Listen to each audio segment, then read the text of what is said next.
issues which are centered on supply.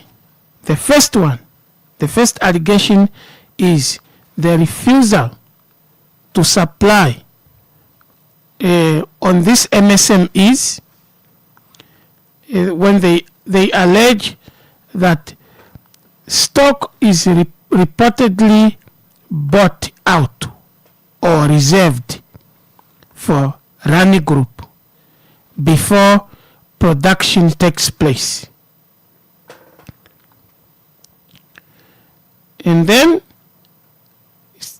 court, where stock is available, MSME claim they are charged higher prices than those offered to Rani groups. End of quote. This is now coming from the commission. The commission was told, this is what the commission was told. Secondly, the MSME have indicated that they have encountered an unfavorable payment term from the main FMCG or the main FMCG suppliers. While MSMEs previously enjoyed up to 30 days payment, the 30-day payment arrangement with the suppliers, they allege that this practice has been phased out, and they are now required to pay upfront.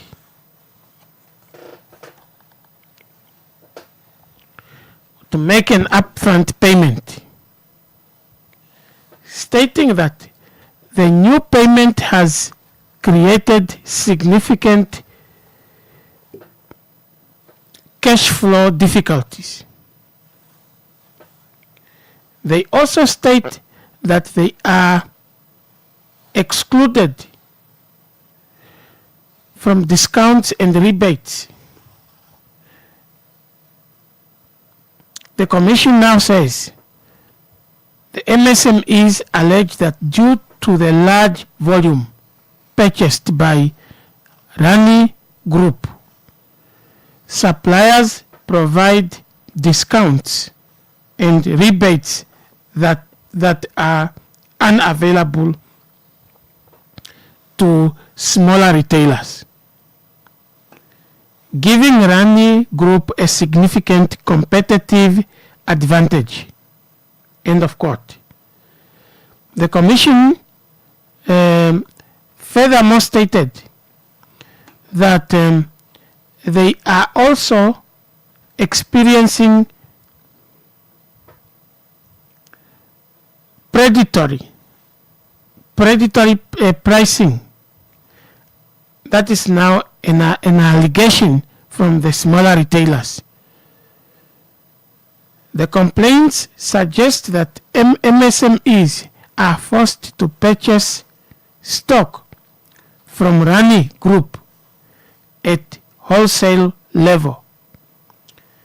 After the purchase, they also conducted some researches, and they found out that on their Rani has also smaller retailers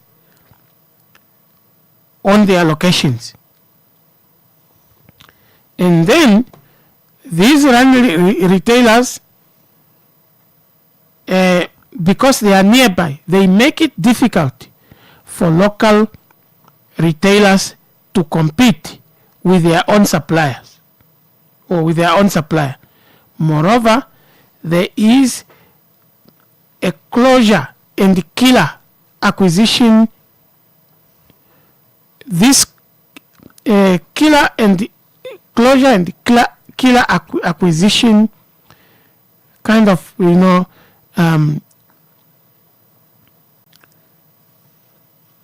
where did I do this? What did I do? Okay.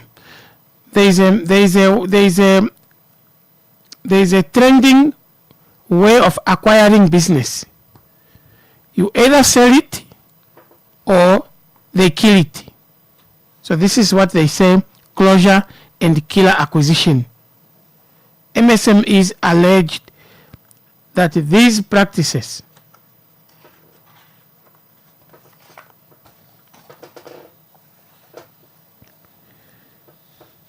place them at the verge of closure or of closing down, forcing them to sell their businesses, and they are selling these businesses to Rani or shut down entirely.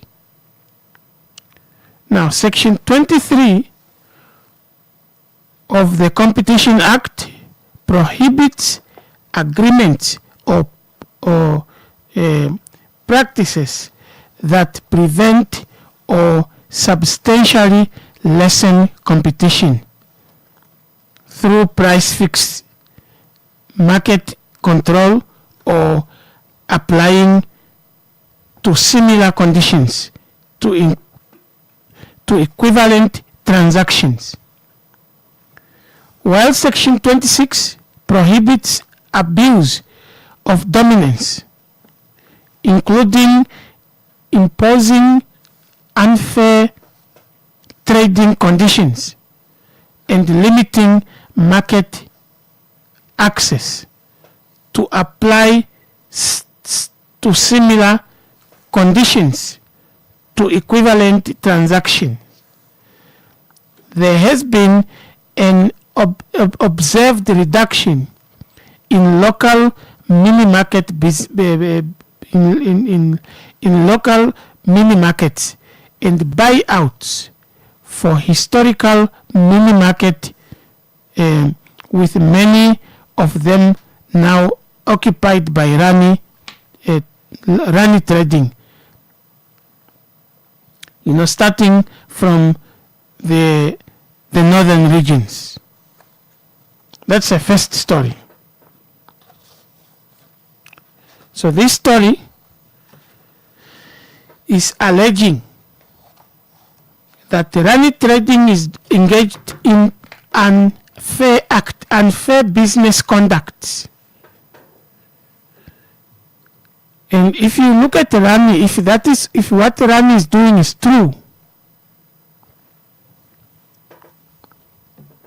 before we go to Rani, we want to parallel what Rani is doing. If what Rani is doing is true, Rani is doing it the Google way. Google, once they find out that you have a nice application,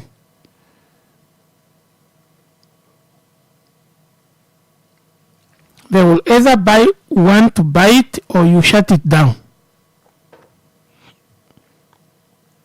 That is the competition, and this has been complained by various competition commissions in different countries. Of course, they call them differently. Each country has the way they call their own.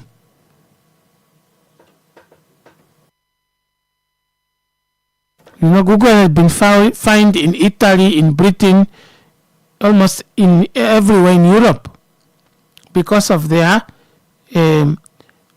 activities and practices that are meant to lessen competition. So it's a mentality where you want to take over and you want to dominate the market. You don't want anybody else to be your rival. So, and some of these FMCGs, Coca-Cola is also included in here, where they say that, because Rani buys in high volume, these other smaller ones are forced to go and buy either from Rani, but they are going to buy it at a wholesale, price. Not like you are buying from the suppliers. So this is killing the business.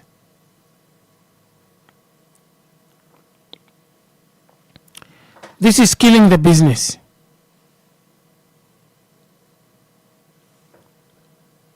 And run is a big, because the way these people do business, they just come together, and then one person is the one that is dealing with with the entire supply. So they buy in bulks, and then the other ones will come and put, those retailers under.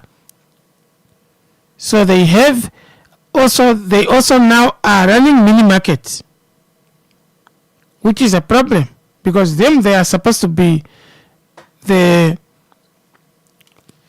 they can also be a mini supplier, but now they are also coming down and running small markets, mini markets. When I came into the north around the 95, 90, around the 90, the north had a lot of mini markets. They had a lot of mini markets, like in Ongwediva. There were mini markets, at least run by local people. But those mini markets have been killed, because when the Rani comes, or when other bigger shops come, these smaller mini markets, they die. But the death of mini markets is not really connected to, it's not really all the time connected to conducts that are meant to, or predatory conduct. Sometimes mini markets die because if a bigger shop comes in the area, people would want to go to the bigger shop. And number one, the convenience. You will push a trolley, you will go from one shelf to the other looking for what you want, which some mini markets don't really have that. You have to stand at the counter and ask for, point what you want, and the person brings it. And also, there are no swiping services in most of, so people tend to go to bigger shops. Also because of price and cost. Because mini markets sometimes are expensive. The price of,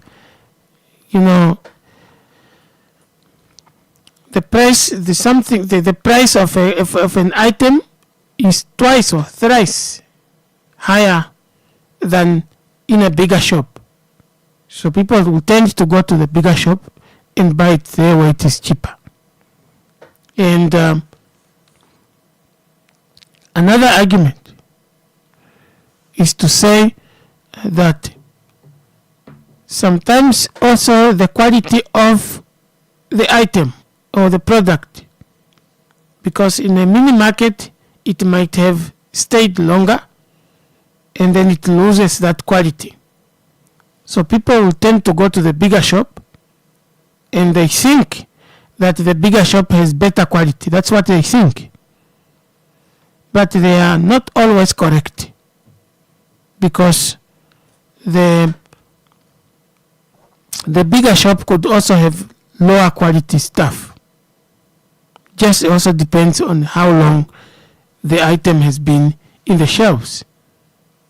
In fact, when the inspectors or the health inspectors did inspection, they found they used to find a lot of expired, stuff in the shelves in big shops.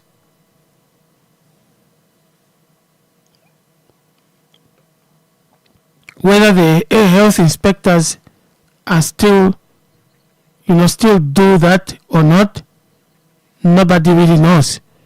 But they used to do that before. So some of those things are the ones that are killing, because the competition now becomes very high. You cannot compete with a bigger shop, which has advantages in terms of supply and advantages in many aspects, which a mini market does not have. And also, what is killing our micro and smaller and medium enterprises is the issue of pricing. Our micro enterprises, most of them do not know how to price. They don't know how to price because they want to make profit. The way they understand profit is very different from the way bigger shops will calculate profit. And this disadvantages them, because how do you sell bread, for example,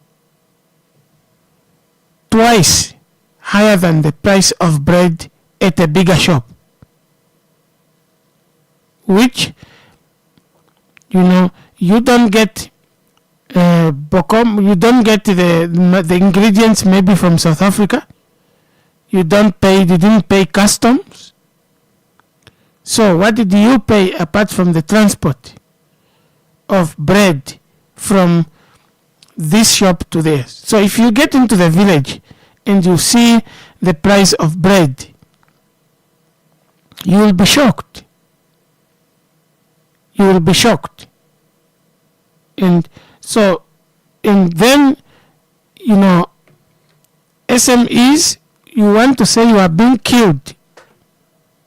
Sometimes you are also killing yourselves because of the price, the type of pricing, because of the pricing, because people don't know how to count costs. Cost and profit. That is what is killing most SMEs or MSMEs. Let's go for a short break and then we continue.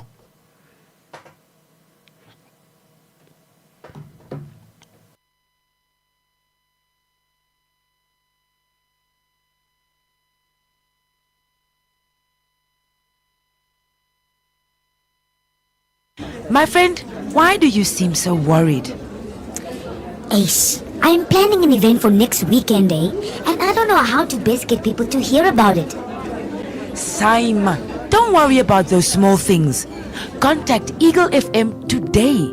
Eagle FM has a dedicated team that can travel anywhere countrywide to broadcast live at any event, such as a promotion, organizational launch, anniversary, wedding, funeral, political or traditional and church events, and basically any event that you wish to broadcast on a national level. Call them now and talk to Monica at 081 270 3727 or the office number 083 2888 400. Eagle FM, the eye.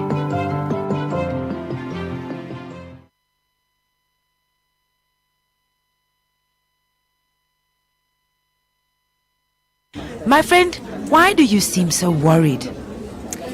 Ace, I am planning an event for next weekend, and I don't know how to best get people to hear about it.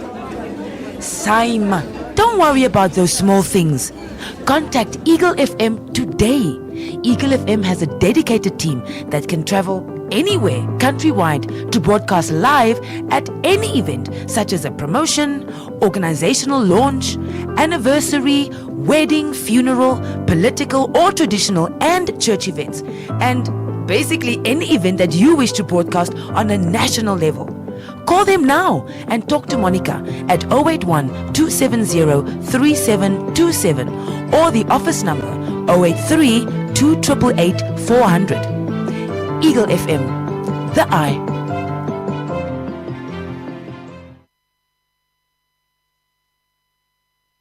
Okay, so we continue.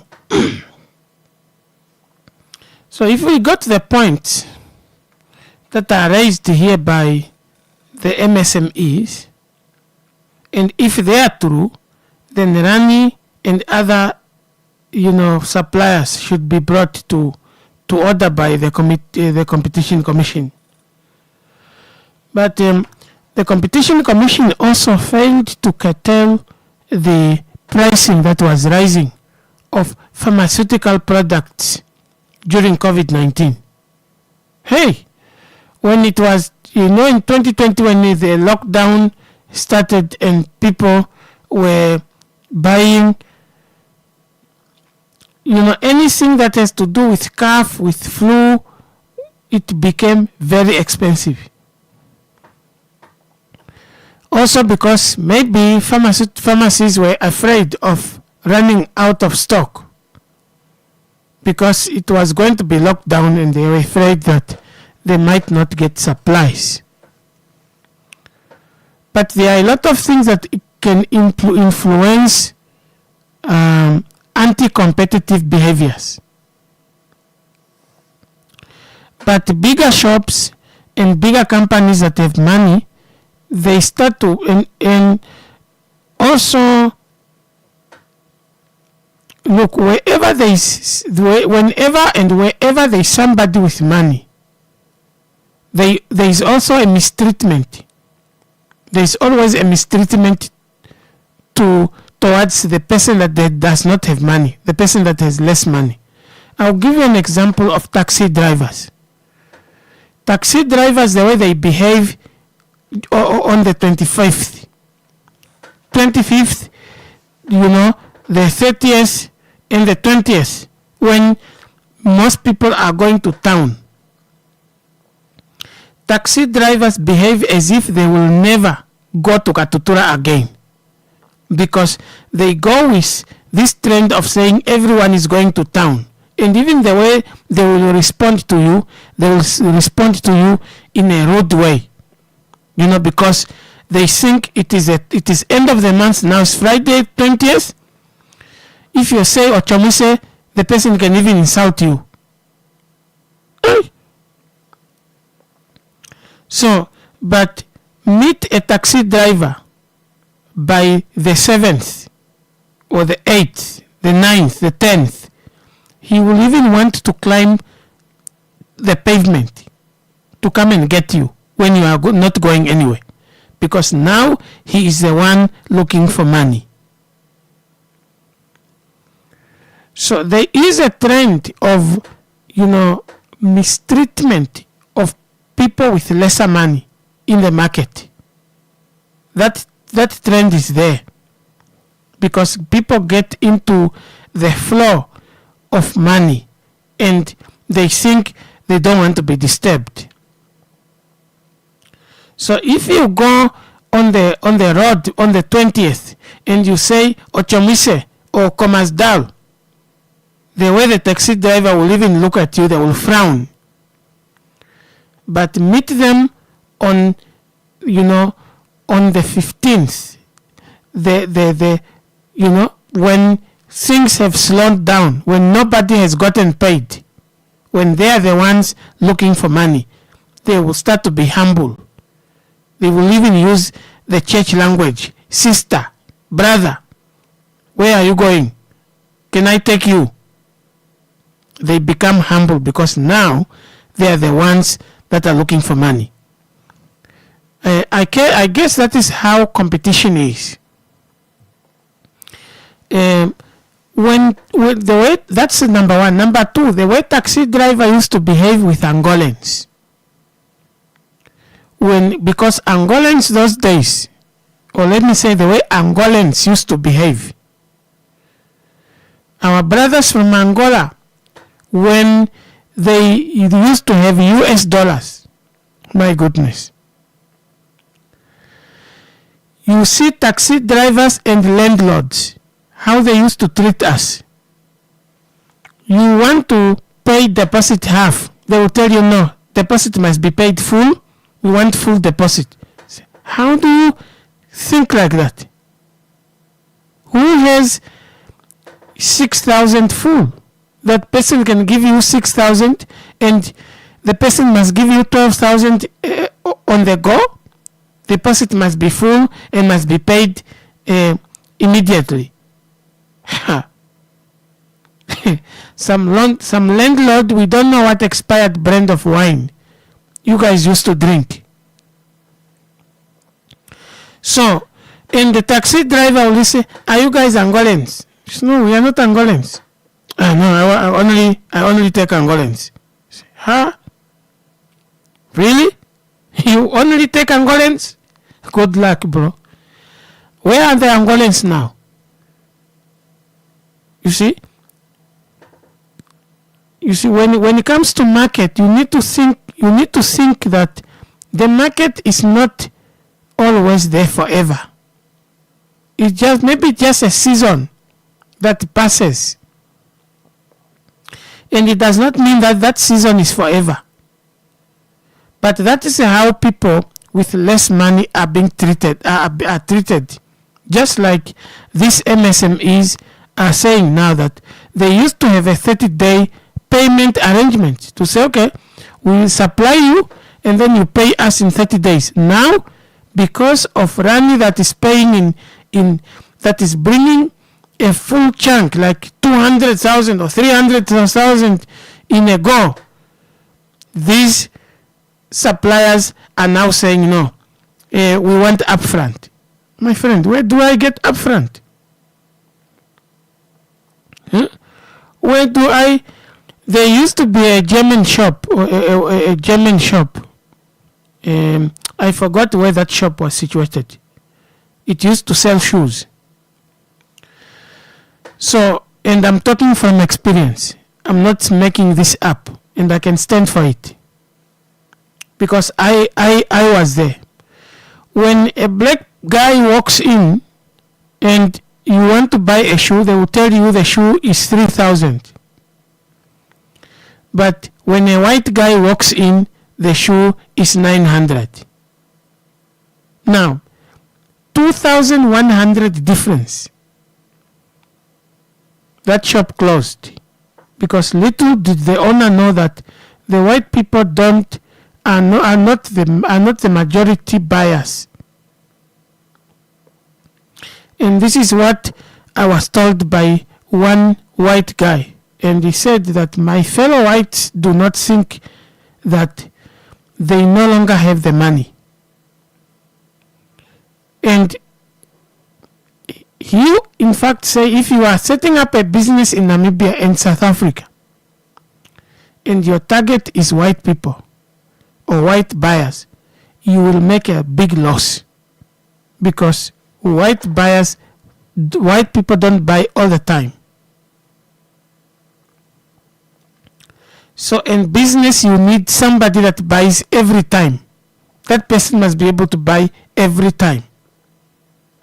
You need to make money every day.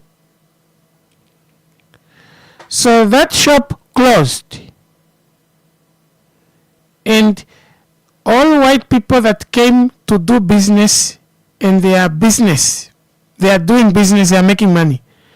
But those that are still having that segregative mentality, you don't do that in business. You make a loss. Because you don't have, in business, you sell to everyone. Business, you sell to everyone.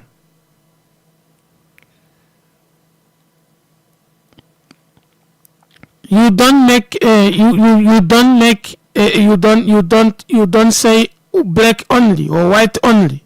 You lose because there are things that only white people can buy.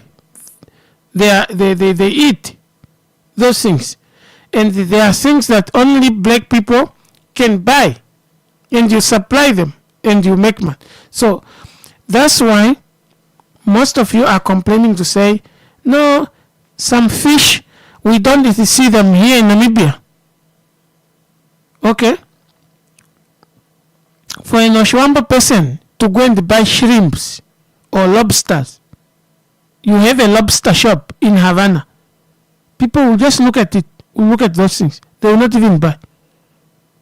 You cannot set up a lobster shop to sell, seafood in Havana and in Katutura. You make a loss. Because people in Katutura not to say anything, degrading, but people in Katutura only know horse mackerel. They only buy horse mackerel and the tilapia, the one they call kashushu. That's all they know.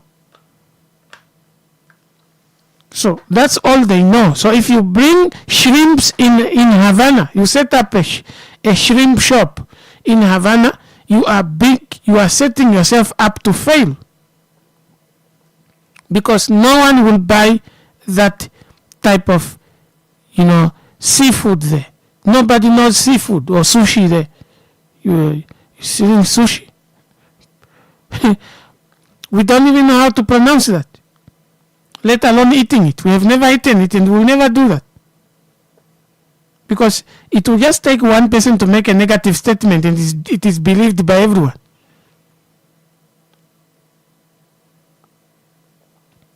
So you set up a shop, that shop, you set it up in a location where you have people who are likely to eat that. Or you supply to restaurants. So, but not everything is really linked to competitive behavior or to bad competitive behavior. Some things are also linked to our lack of knowledge as, MSMEs.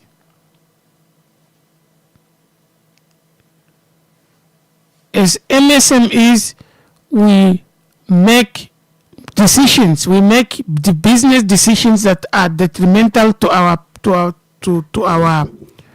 business, because we don't know also how to make profit. How do you go and sell a cool drink at $30? You're not going to sell a cool drink at $30. And the 600 milliliter is 25. And then you want to tell me that a bigger shop comes there and the cool drink is 19. I must come and buy it at 30 from you, a 2 liter? No.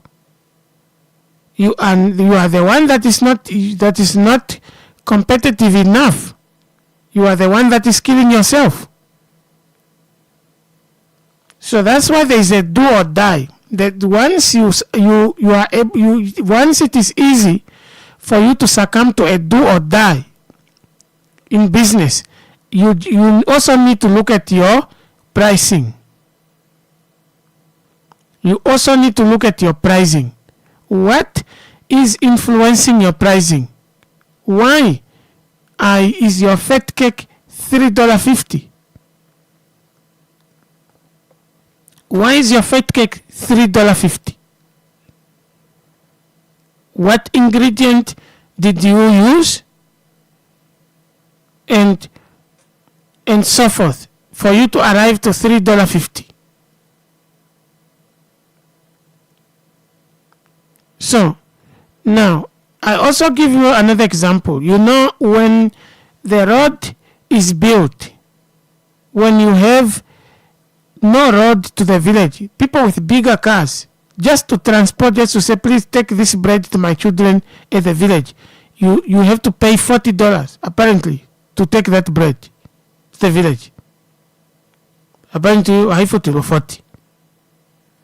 And how did you arrive to that? How did you arrive to that? And then then the road is constructed, and then there are 7-seaters.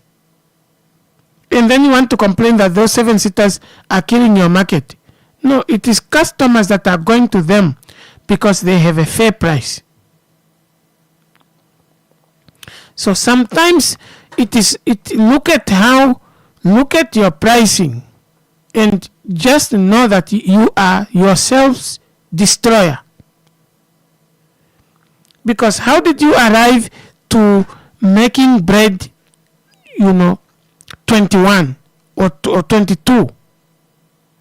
Almost twice the price of the bread, which is $15. So how did you come to that place, to that level? How did you arrive to that? That's why when bigger businesses with other businesses come in, we die, because our prices has not been fair, because people will start to say, oh guys, we've been buying a tin fish for 50 when a tin fish is 25. Where is it 25? No, here. And people start going to the one that is 25. We have lost customers because of your unfair pricing. We are always sympathetic with MSMEs, but I'm not going to be harsh on MSMEs. Neither am I going to be sympathetic with MSMEs. Now, I'm not being pro-Rani also. I'm just stating out some of the realities that make it difficult for MSMEs to flourish, and most of which is from us.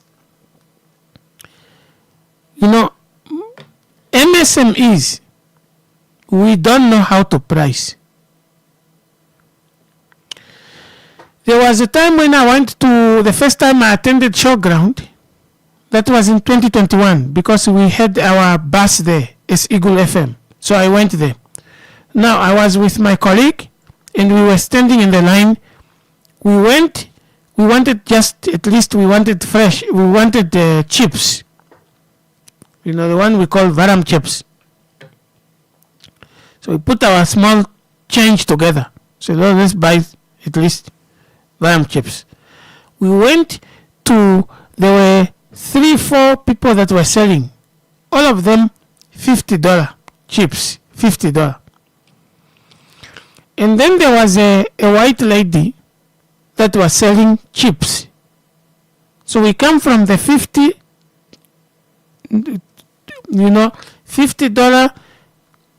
and the other person is complaining, guys, how do you make chips $50? Or the next person can next. So that is us now. Sometimes we are also rude to customers. We don't have a proper customer service, let alone good communication, and we want to make money. So we went to this white lady, and we were standing there. There was a line. And then I was wondering, why is there a line? Then we came and we asked, how much is chips? The lady said $10. I just started laughing. And my colleagues are asking me, why are you laughing? I said, no, look, this lady is making more money than those people there.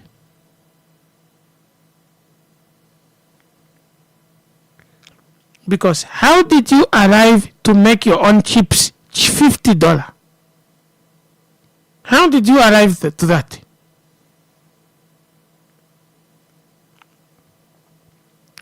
So, how did you arrive to make chips $50? Is it because it is Showground? Many people are coming and they have no choice? Or what? So, we don't know how to make money. We also don't know how to make business. That's a problem.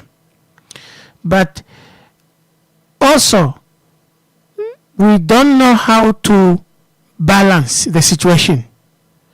That, okay, let me cater for those who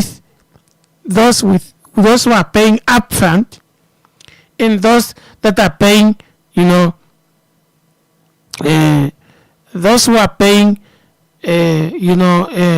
in 30 days. And I gave you an example with taxi drivers when the Angolans were having US dollars, because in Angola an Angolan guy will just give you a 200 and he will tell you to keep the change. So that time, taxi is maybe $10, $12. And some of us that used to pay per month, the taxi will call you, I don't see, you just call you, I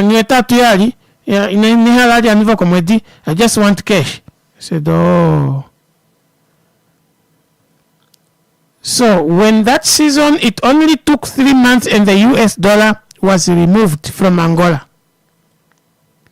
And then that's when some of us started to get calls from former taxi drivers who used to take us in a month that, yeah, he's available now. So no, we have already moved on. We have already moved on because you don't know how to balance situation. You don't throw away your old blanket for a thrower because the thrower is new. Or you soak your blanket in water in winter. You will regret it because the thrower will make you more cold. So that was just a thrower that was there, and the taxi drivers were very happy, including landlords, and they learned the hard way. Because you know those days Angolans will just come and pay for the whole year rent for a student. They will just come and pay upfront for the whole year because they just calculate from US dollar how much, and they'll pay for the whole year. What happens to a local person is out. And we start the landlord starts to say, to demand upfront payment for rent. Because they thought Angolans were still here. Angolans went a long time ago. Those are here those that are here are just like us. They no longer have the money because they no longer have the US dollar. So it humbled a lot of landlords, including the taxi drivers. But since the taxi drivers don't learn, look at them on the 20th, on the 30th. They will not even listen to you. In fact, it's good they are making money. But you see, you need to balance the situation. And FMCGs are not balancing. They are demanding now upfront payment from MSMEs because of Rani that is paying in high volume. The MSMEs are not Rani. They are just small or micro, small and smaller and medium enterprises. They don't have money. That's why they made an arrangement to say they can be paying at, they can have a 30 months payment arrangement or 30 days. But also MSMEs do not also have pricing. They also don't seem to have the push to grow. To say, okay, I've been selling fat cake now. Let me also start making soup. Let me improve the business. Or let me learn the pricing. Because pricing is a very important thing. Because that's what determines whether you are competitive or not. Or it also determines whether you are doing business to your detriment or to your growth. Yeah, because some people, that's why people don't travel to the north with Ivecos anymore. Now, if another bus comes in and people start to flock to that bus, some of us will complain that these new buses are now taking our customers. our bread, because we think that it is our right to continuously make money. Yes, it's a right, but we are talking about competition here. And if you don't know how to keep up in competition, you will lose. Number one, you don't know how to talk to your customers. You don't have good customer service. You are not improving. And somebody comes in with all that, people will go to that person. You know, most new buses now, they have aircon, the charging ports, and they have, some even have TV in there. Some have toilets inside. You know, some have Wi-Fi in. So it's convenience. That's what people are looking for. You know, a buyer is looking for two things: for the good product and a convenient process of buying that product. So if there is no there is no product, if there is no convenience, people will leave you. They will go for convenience. They will go for convenience. So most MSMEs do not know how to price, and they do not understand that they are in competition. In business, there is nothing like right. In business, you don't do business by right. Business is a survival of the fittest. Yes, there is a competition commission, but the competition commission should not only just protect MSMEs. They must also look at the MSMEs, how they are also, sucking the customers, especially in the rural areas where the rural people don't have a choice but to buy from their shops. How expensive products are on those mini markets. So the commission should not be only biased towards bigger, retail and suppliers. They must also look at MSMEs. They must come up with a fair price of things. Because now, going to my village is more expensive than going to Wakahanja. And it is the same 60 or 70 kilometers, 70 kilos. What determines the price of Wakahanja? What makes it different from the price of going to my village? They were just a road constructed now. And apparently, if you don't want, you can leave. That's the answer you get from somebody who is doing business.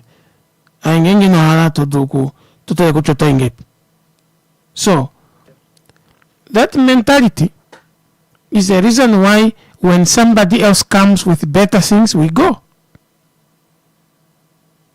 And you will be crying there that the business is taken from you. It's the same thing. When the Chinese come, people go to the Chinese and start buying from the Chinese, and the local business people complain. But do you know why the other person is going to the Chinese business? You see, it's about service. It's about convenience. It's not really about your right to make money. No. We don't care about your right when it comes to business. When it comes to business, we don't care about your right. In business, we care about the product and about the service and about convenience. That's what we care about. And I'm speaking here as a customer. So, We don't care about your right to make money. We don't care about whether you have the right to make money. We don't care about that. We care about whether or not it is convenient doing business with you. You see? We care about convenience doing business with you. We don't care about your right to make money. That's your own problem. But when it comes to business, we care about convenience and quality product. We care about the service that you offer. We support local, but local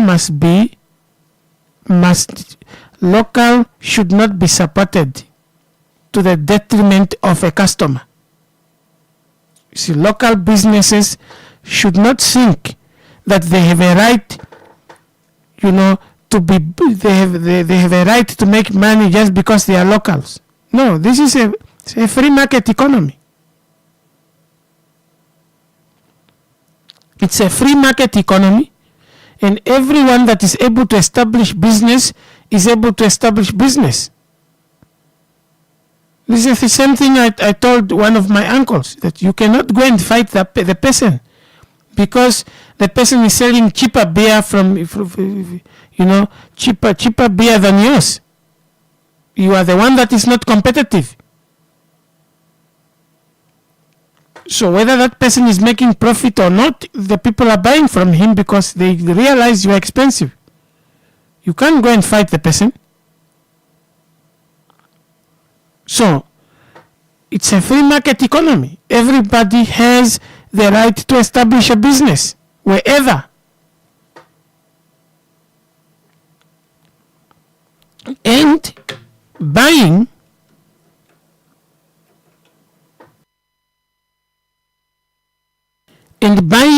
is a right of a customer, or it's a choice of the customer to choose where they want to buy.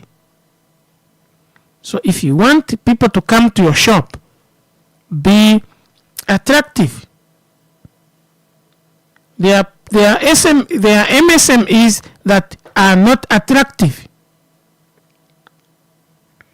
There are local businesses that they are not attractive. You are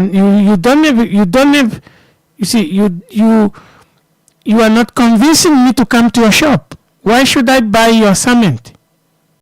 Why should I not buy cement from the Chinese shop next door? Why?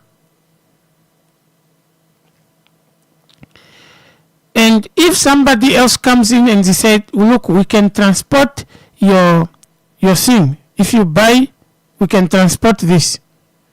And you don't have that. You want me to buy and put all the bags of cement on my head or on my shoulder?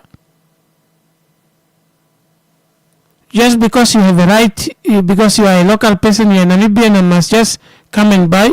No. It's about convenience. So set your business well to the point that you are competitive in all fronts.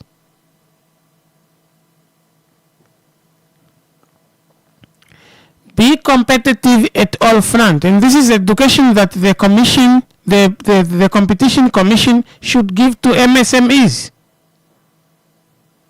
That they don't think they must exist because if they have a right to exist. There is nothing like that in business. You see, we like mixing things.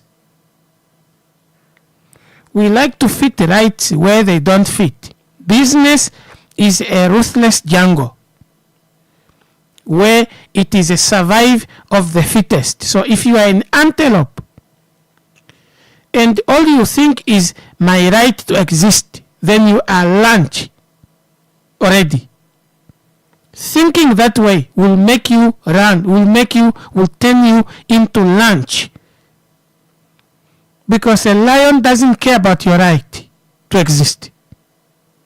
Because the lion's right is to eat. If it comes to that case, the lion want to eat. So if you are in a springbok and all you think is your right, then you are automatically lunch. You need to have wisdom on how to survive, because that is a jungle. So you are a moving lunch, and for you to continue surviving, what do? You don't put your rights ahead. You put your you must be in a survival mode. It's a competitive. You compete and you are not strong, so you must be wise. You are not strong, you must be wise. So when a lion comes and the lion is kicked and the jaws are broken, it's case closed. It's case closed. So that's how ruthless business is.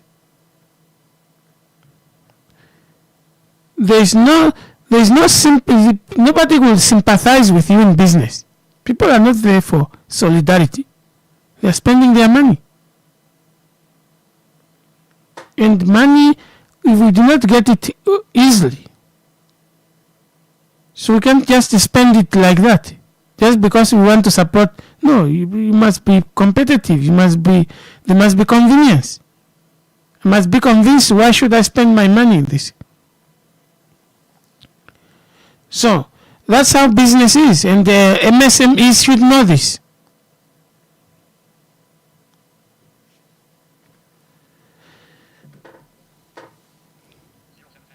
It is 10 minutes past the hour of 7. I didn't know even how the time flowed to this time. And now, the mentality of acquisition,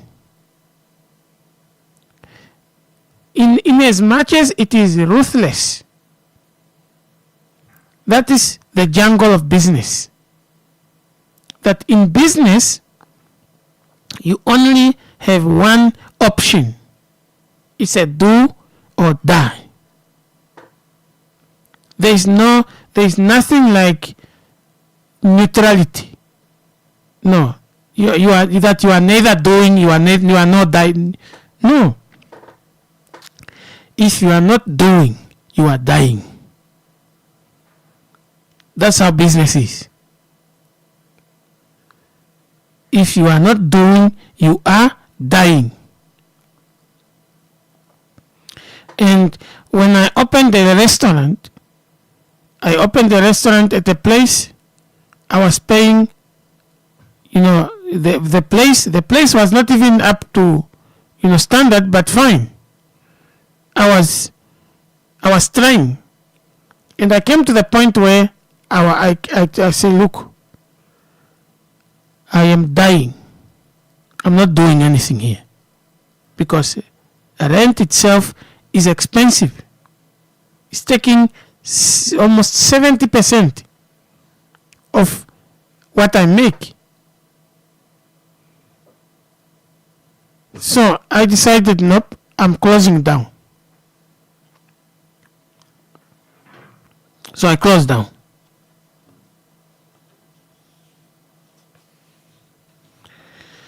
So the acquisition of, or the mentality of running, according to this commission here, of killing.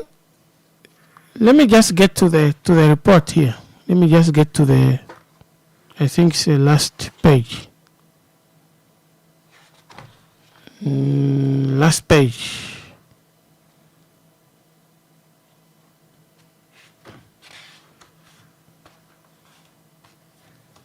Okay.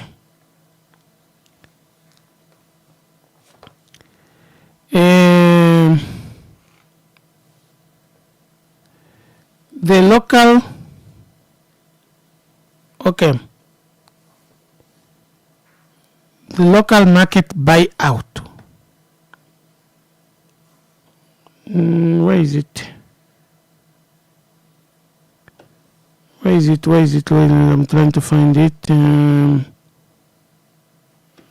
Okay. This one.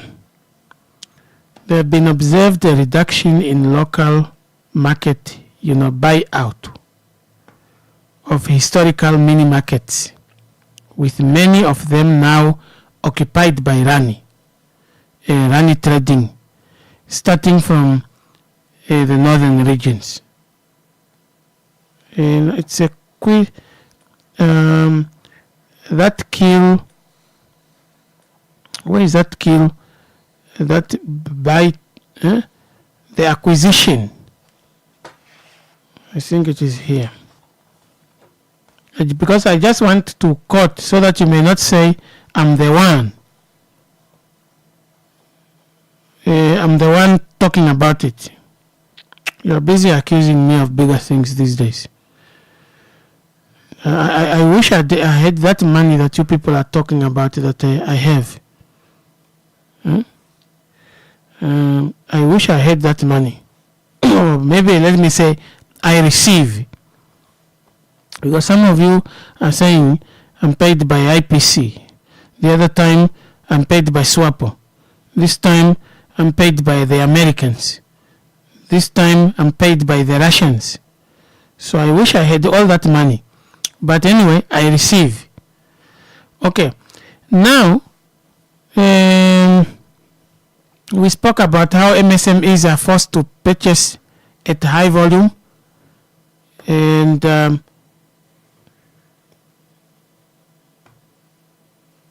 a high volume. That's not what I'm looking for. I'm looking for, yes, I think it's this one. Moreover, there is a closure killer acquisition mentality. MSME are alleging, the practice.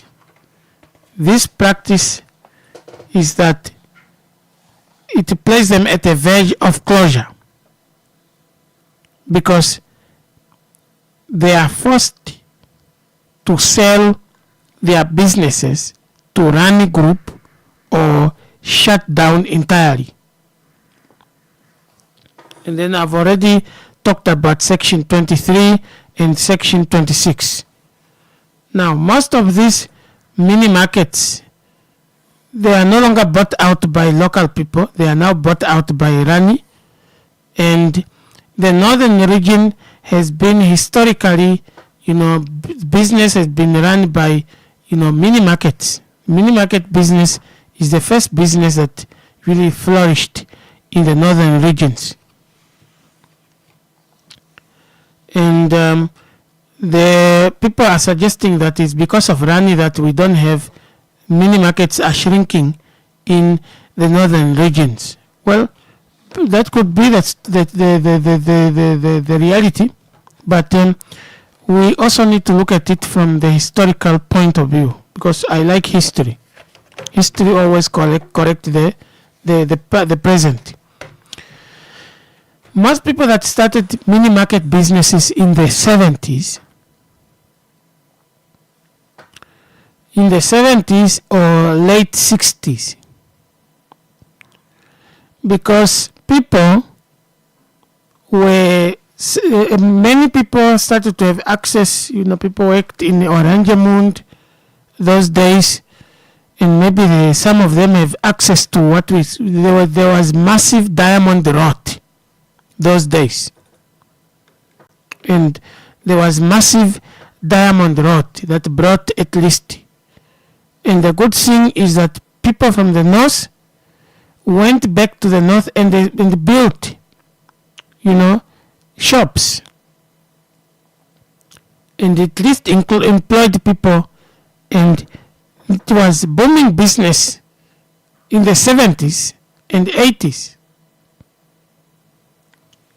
And maybe early 90s. But from the early 90s and the late 2000s, that mini market business started to shrink because Oranjemund, the independence came and we started to have a different elite spirit that baptized the economy of the Namibian economy, where, no one is working in arrangement now that can come back and establish a shop.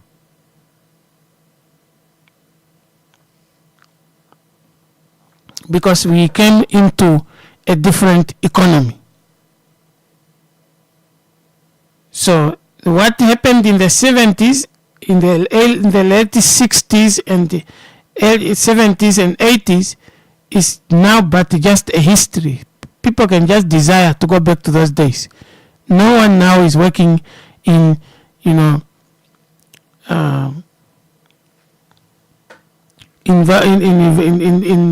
arrangement now can come back and establish business, because now we have a different spirit.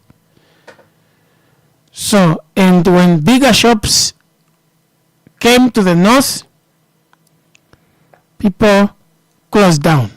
Some were forced to rent out their buildings. They continued to make money, and some were closed. Were forced to close down completely or sell the buildings because they could no longer keep up. Because of the way, you count money on the hand, you don't have basic computer, literacy. Things are now, you have machine that produce a slip. In those days, you don't get a receipt. So the person is very slow, and people want to move. Time really worked against us. And then that's why, we close down. We are bought over by those that are ahead. Okay, but all in all is that MSMEs must also be taught to be competitive, to have competitive measures, to have, to also have competitive prices, because sometimes people flock to other shops because MSME are very expensive.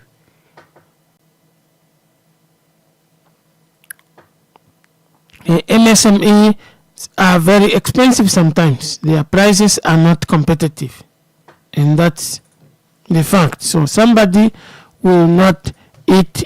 You are selling food, and somebody will not come and sit down and eat in your open, because the way even you also don't look presentable. Your food is not looking, attractive. The vessels in which that food is also not. So people will start moving, and we are living in the world of bacteria. We are no longer in those days where we used to say, hafike kako. Now it's different. So people will start to run to places places that are safe to eat food. Okay, I'll open my lines at around 8 there. Still have 3 more stories. The second story we are looking at is Helauna Fidi residents cut Oshikango shopping costs, because now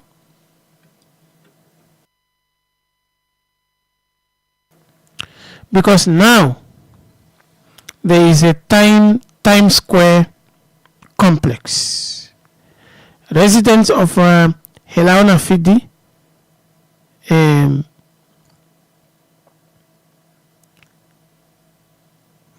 the surrounding communities can now access, more goods and services closer to home, reducing the need to travel to Oshikango for shopping.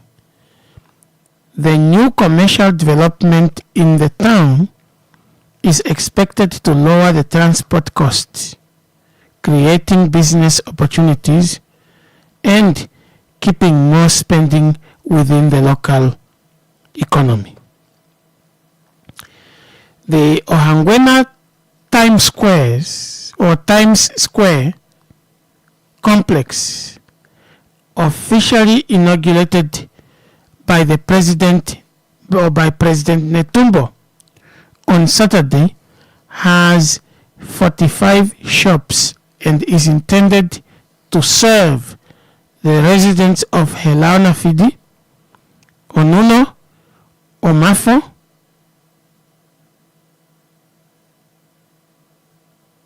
Engela, and 12 surrounding villages.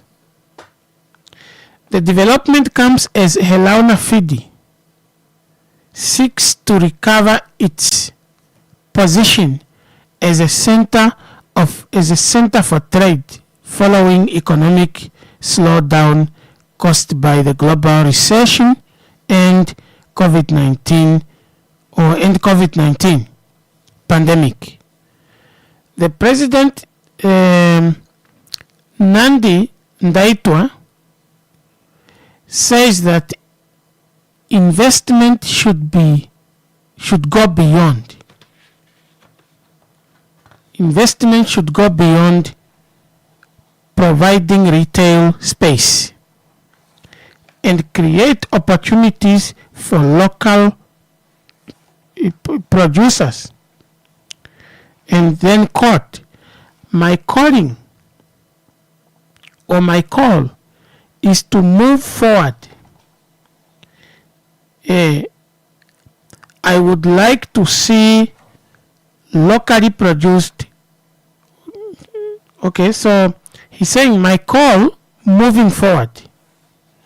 I would like to see local produced goods sold, including, fresh produce. She urged business operating at the complex to establish off-take agreements with local farmers, particularly for fruits and vegetables. According to the President, this could provide farmers with reliable markets, reducing food waste, and encourage increased agricultural in production. Agriculture remains Namibia's national priority, and the President said retail development such as Times Square could help connect farmers to consumers and strengthen the agricultural value chain. For Helauna Fidi, the complex also creates space for business that previously had limited opportunities to operate from, formal commercial premises.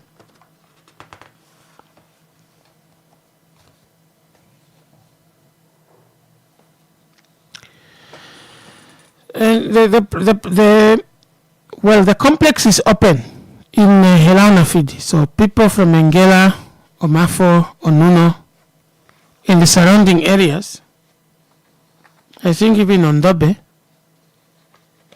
will be able to go to, Helauna Fidi or Ohangwena Times Square. The call for the President to make off-take agreement with farmers and to fruit and vegetable to be sold in the shops. It's good, but again, there is a need for education for farmers.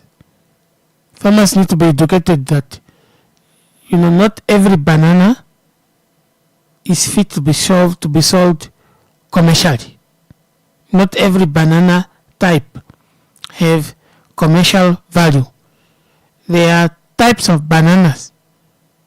You don't just plant any seed. You need to know what type of cabbage is likely to be bought by the shops.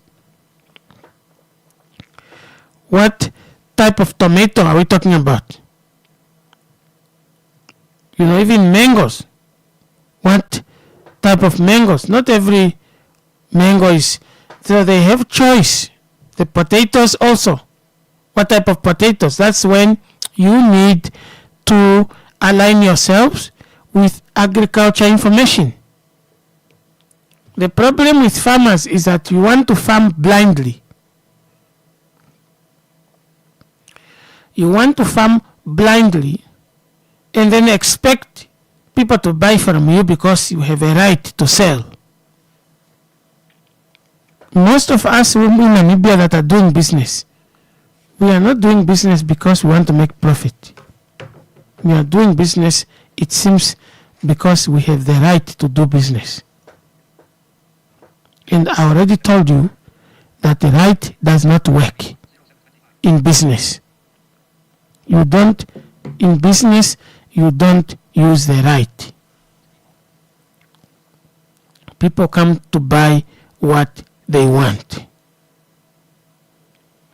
So the market, what type of fruit do we need to sell to the shops?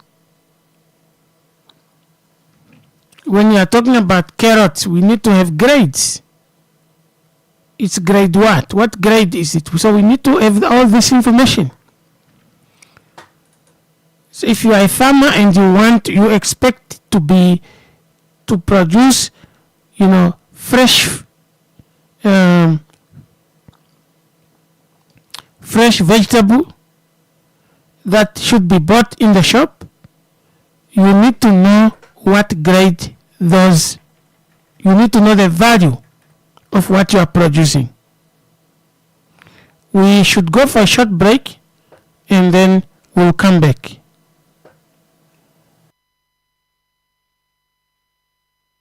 My friend, why do you seem so worried? Ace, I am planning an event for next weekend, and I don't know how to best get people to hear about it. Saima, don't worry about those small things. Contact Eagle FM today. Eagle FM has a dedicated team that can travel anywhere countrywide to broadcast live at any event, such as a promotion, organizational launch, anniversary, wedding, funeral, political or traditional and church events, and basically any event that you wish to broadcast on a national level. Call them now and talk to Monica at 081 270 3727 or the office number 083 2888 400. Eagle FM, the eye.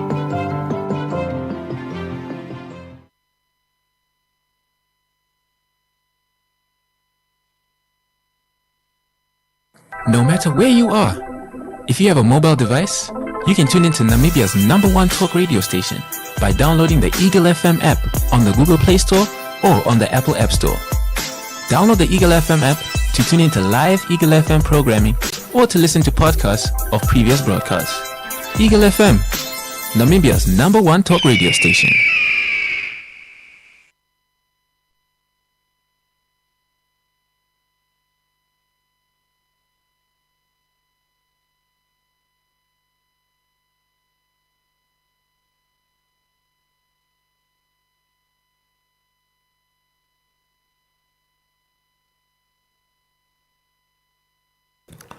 All right, we continue. So now farmers, is up to you, especially farmers in the Ohangwena, in the surrounding area.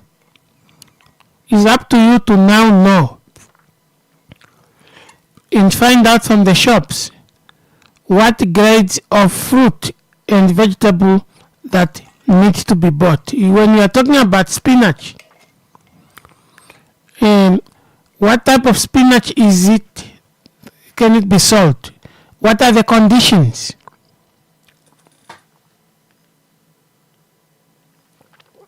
Because there are requirements. The the president's speech can only come to pass if you as a farmer know what it is that you want, what is acceptable to the commercial market.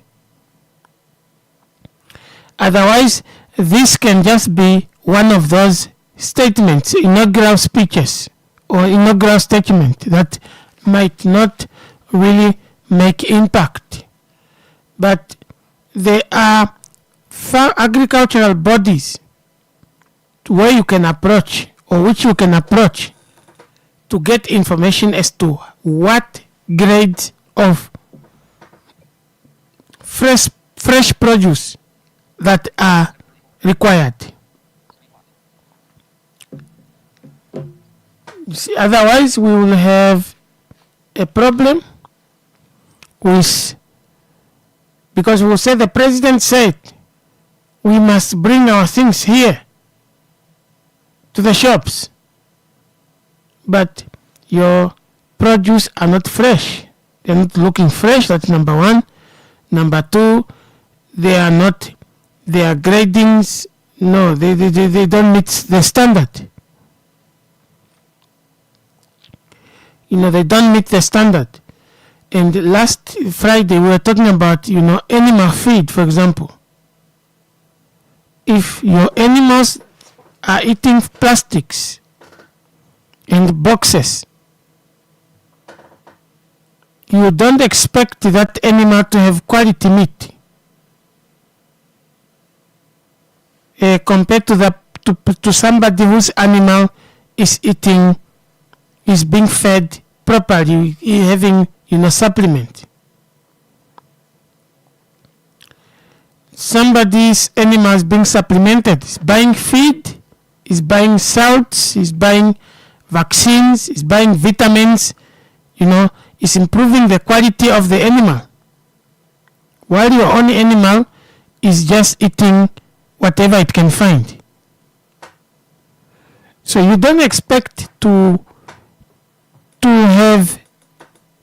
make money, because when your animals is weight, it will be found wanting in many things.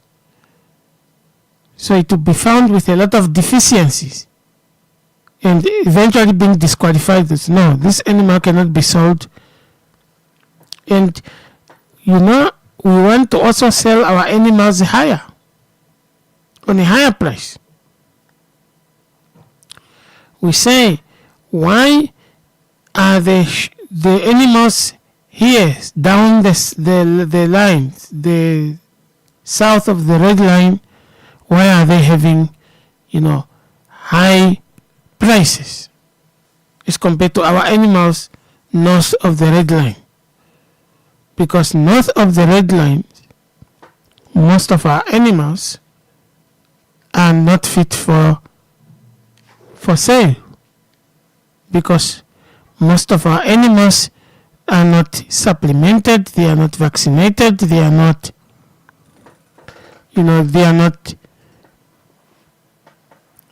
just taken care of properly.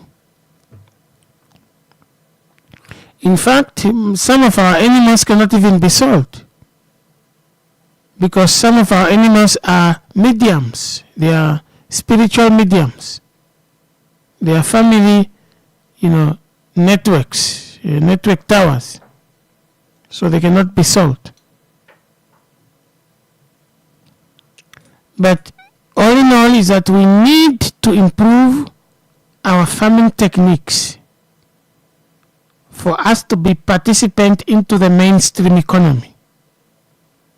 For our livestock to really, or livestock, whether it's livestock and crops, to really give us that value that we want. Because otherwise we are crying for the red line to open. Now, when the red line is open, or when the red line is done away with, we will not have anything. Still, because we are not yet there. So please visit the Omanite food and get yourself supplements there. We were talking about supplements on Friday. So supplement your animals. Give them nutrition they need. Give them whatever is necessary to improve their quality. And then you will see the difference that even if you are going to sell your pig, you will see that your pig will weigh more and it is high quality meat, and you will make money out of it, including your goats and sheep and even chickens. So your chickens must also have feed. Your chickens should be vaccinated. Your chickens should be, given supplements, vitamin boosts, and so forth. That when you are going to sell that chicken, you can price accordingly because your chicken is of quality. Gone are the days when we want to raise chicken like we are raising children. Your chicken is competing with your last born. Yeah? And when the chicken is going to be killed, to be slaughtered for the visitor or for the wedding, it doesn't even have taste because the chicken is grown. So chickens in our villages in the north are competing with our firstborns.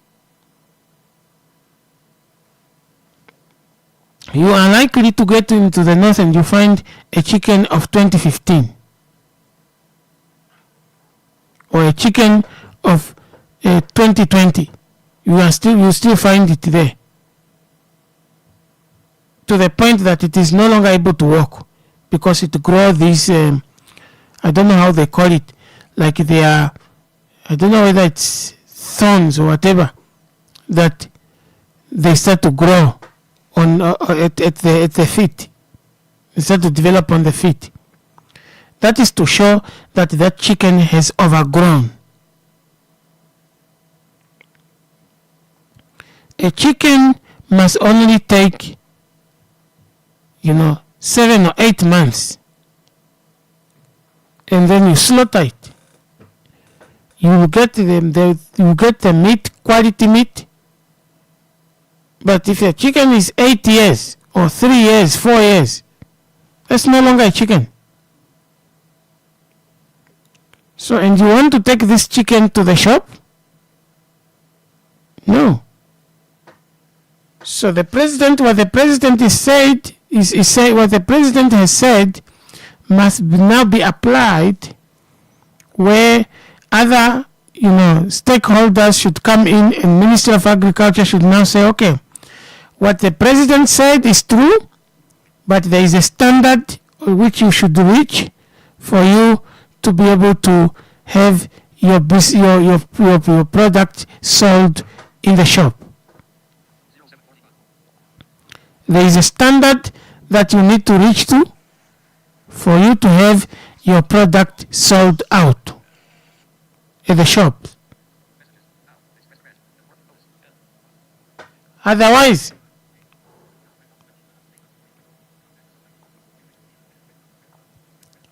you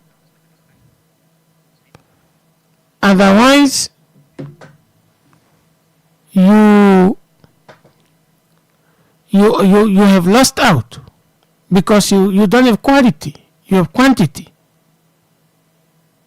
and people are looking for quality. So people are looking for quality, and we need to improve that. We need to improve quality. We need to boost the quality in our products, in our animals, in our crops. So what is the grade of the bananas that you have or the mangoes that you have? What's the grade? Then you sell to the shops, and then the shops, we can go and buy locally produced stuff from the shops. So that's what the president is saying. It should not be taken in isolation, because if we take it in isolation, we are going to say president has said the shops must ask must accept everything. Even fish. Like, for example, catfish. Catfish has, grades. Like what I see people catch in the north, that type of fish. That's not yet fish. That's not catfish. That's fish that was supposed to develop. That's fish that is developing. The one that you call a funja fish or shiwamba fish. That fish is not yet developed to the point to the fish. We're catching them because they are passing with a flood. So, and because we don't know fish, mostly in the north, we think this is a big fish, but it's a very small fish. When we were young, and once you are seen with that fish, at that stage you'll be in trouble. We were not allowed to catch that fish. But the catfish itself is big, and it has, once you caught it, you know that this is big fish. It's a real fish. It's a grown. So we need to understand the grades of things before we sell. We should go for a short break. Then we'll come back. It's 15 minutes to 8, and 8 o'clock I will open their lines. I might even open the lines earlier. My friend, why do you seem so worried? Ace, I'm planning an event for next weekend, and I don't know how to best get people to hear about it. Saima, don't worry about those small things. Contact Eagle FM today. Eagle FM has a dedicated team that can travel anywhere countrywide to broadcast live at any event, such as a promotion, organizational launch, anniversary, wedding, funeral, political or traditional and church events, and basically any event that you wish to broadcast on a national level. Call them now and talk to Monica at 081 270 3727 or the office number 083 2888 400. Eagle FM, the eye. No matter where you are, if you have a mobile device, you can tune into Namibia's #1 talk radio station by downloading the Eagle FM app on the Google Play Store or on the Apple App Store. Download the Eagle FM app to tune into live Eagle FM programming or to listen to podcasts of previous broadcasts. Eagle FM, Namibia's #1 talk radio station.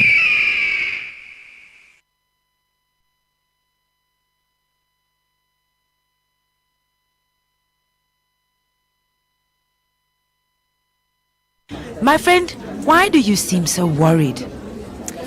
Ace, I'm planning an event for next weekend, and I don't know how to best get people to hear about it. Saima, don't worry about those small things. Contact Eagle FM today.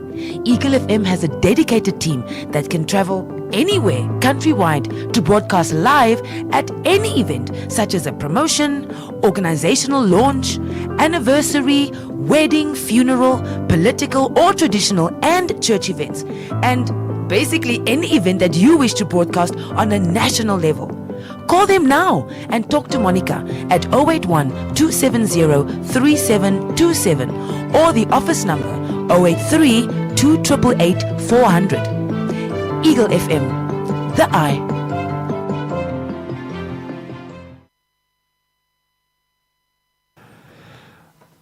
All right, we continue. The conclusion is that we don't do business because we have rights. We do business to make profit, to make money. And people come and buy to spend their money because they are looking for convenience. We move on.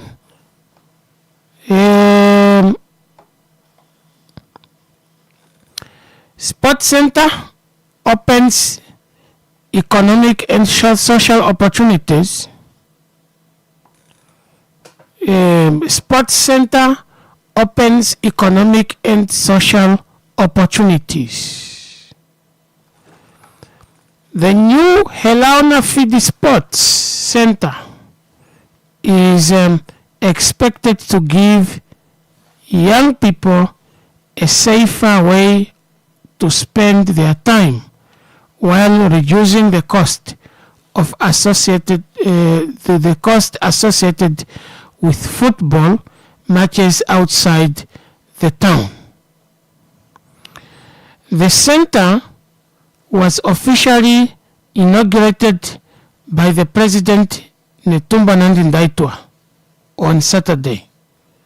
It provides facilities for football, netball, basketball, and volleyball, creating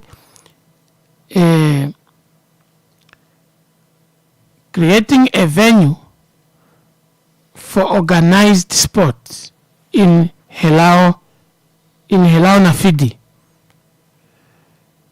Eshoge Chula Chula Football Club.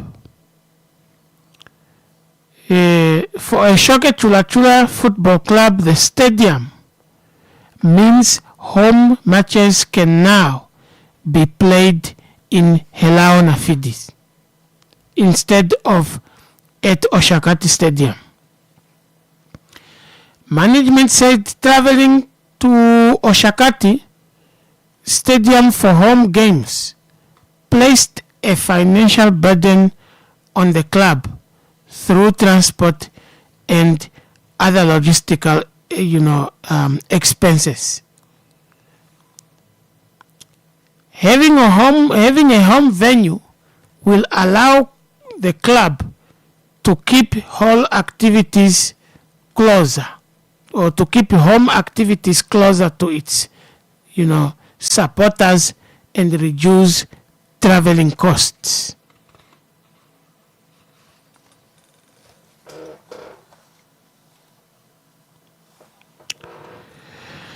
The construction of the sports center was not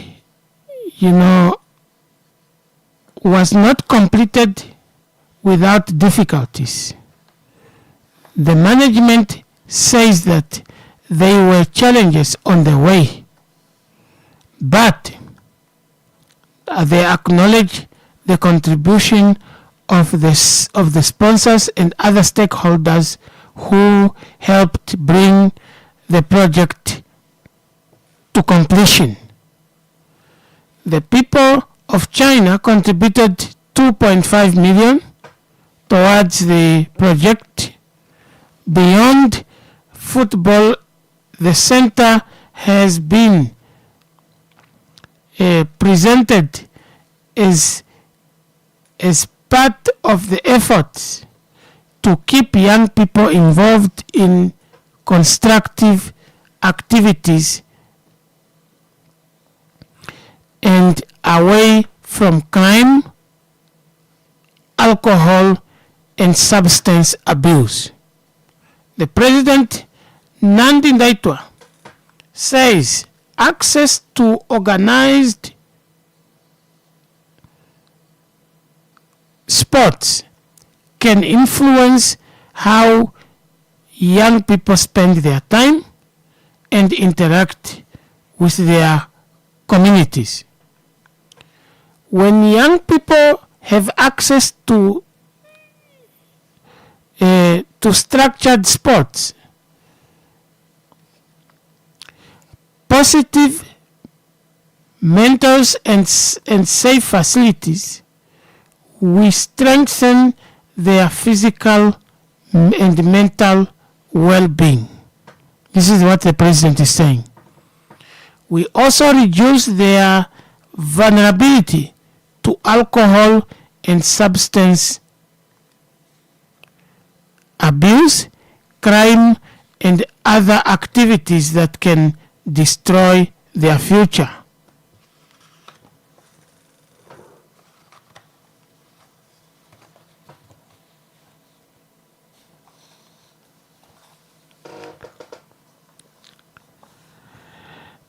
The Bishop Petrus Hidurika also made the similar statement or similar point during the inauguration.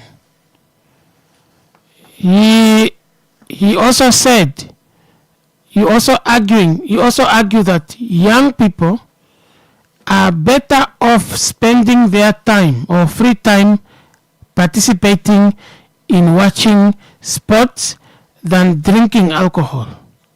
If young people are gathering at a stadium for social events like football, netball, it's better than them spending their valuable time drinking alcohol. This is what Bishop Petrus Hidurika has also said. The economic benefit could also reach businesses in the Elauna Fidi Town Council, and the President Nandi Ndaitwa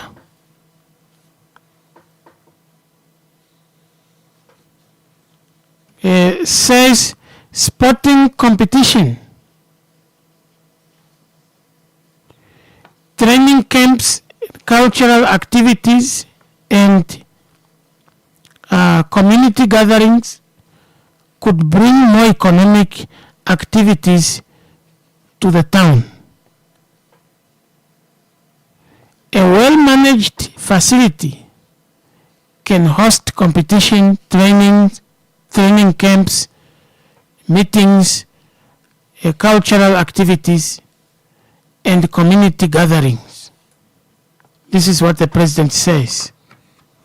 So Elauna Fidi was blessed this weekend because the inauguration of the Times Square, Ohangwena Times Square, and also of the sports complex, that's good. Will a sport complex reduce alcohol intake and substance abuse in young people?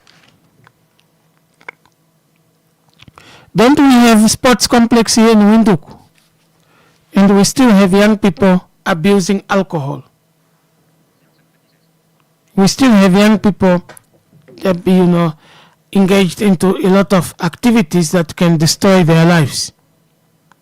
Will a sport complex alone be an answer to this problem? To a certain extent, if there are matches every Saturday, young people can be distracted enough. In matches every weekend, young people can be distracted enough to attend. But if you only have random sports, months can pass, or 2 or 3 months can pass without any activity at the complex, then young people will continue with their style. So it just depends on how the complex will be handled. It just depends also on the Times Square, whether you have buyers or not.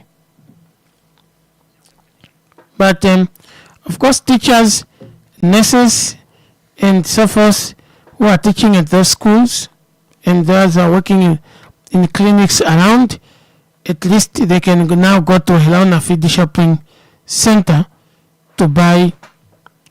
They are no longer going to Oshikango, unless by virtue of maybe wanting, you loving Oshikango, you are used to going to Oshikango, you are also having a car, maybe you can drive. That's something else. But it also depends on, whether there is a purchase power parity that is enough to keep a mall. Or are we not going to see other shops opening today and closing tomorrow?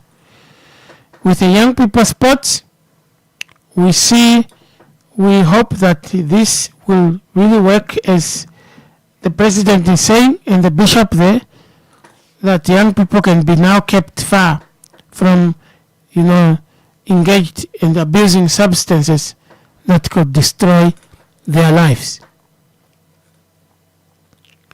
So that is those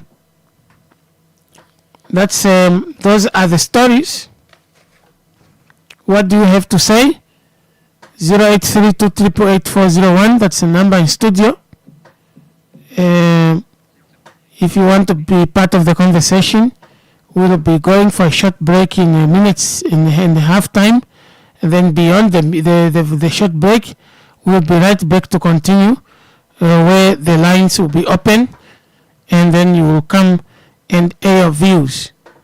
Don't forget, that's our last hour, 8 o'clock, and please, I will give you ample time to talk and just make your point so that you may not end up repeating yourself. Just make your point, sometimes short and sweet, sometimes long and sweet, whatever it is, as long as there is a conversation.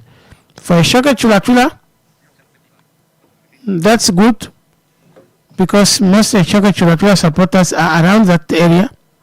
Now, if you go to Shakati for a home match, you're just going to play at Shakati, then sometimes you lose support because your supporters, you are leaving them behind and you are going to other people's supporters. Let's go for a short break and then we come back.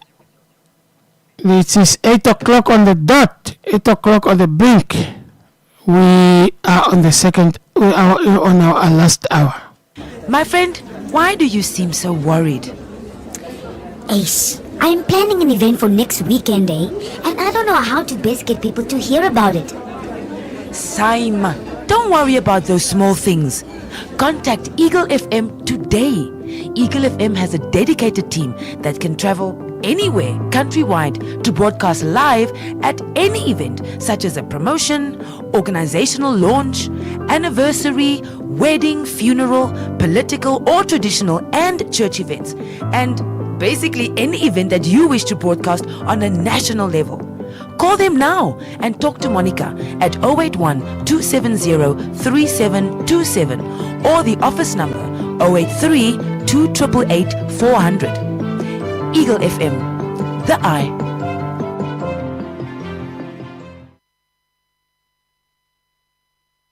No matter where you are, if you have a mobile device, you can tune into Namibia's #1 talk radio station by downloading the Eagle FM app on the Google Play Store or on the Apple App Store.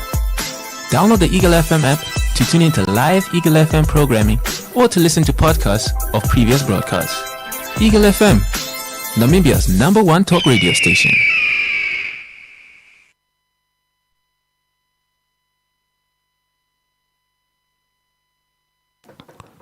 All right. We continue. The number in studio is 083-288-401. What do you say to the stories that I've just, presented to you? Will a sport complex be an answer to the alcohol and drug abuse or substance abuse or any other activities? What about shops? What about, places that have sports? Don't people drink alcohol?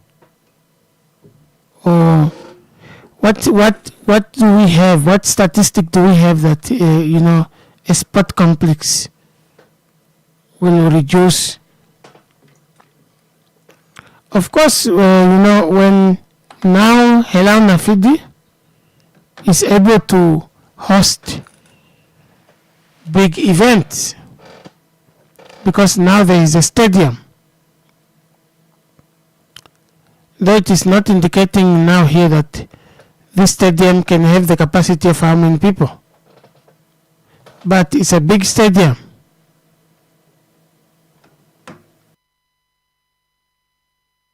It is able to host. People can do activities. They can even do a trade fair. And then the people can come and put their tents there and their stalls. And continue selling. That's a good development. Is it part of the sports that the Ministry of Education is busy building, or is it something else? But whatever it is, it's a good development for the town of Elau Nafidi, because Elau Nafidi is a newly proclaimed town.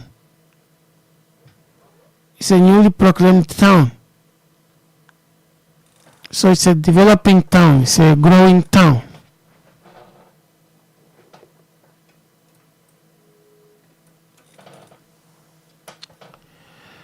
Okay, so we go internationally now. There are developments internationally that are, a bit problematic.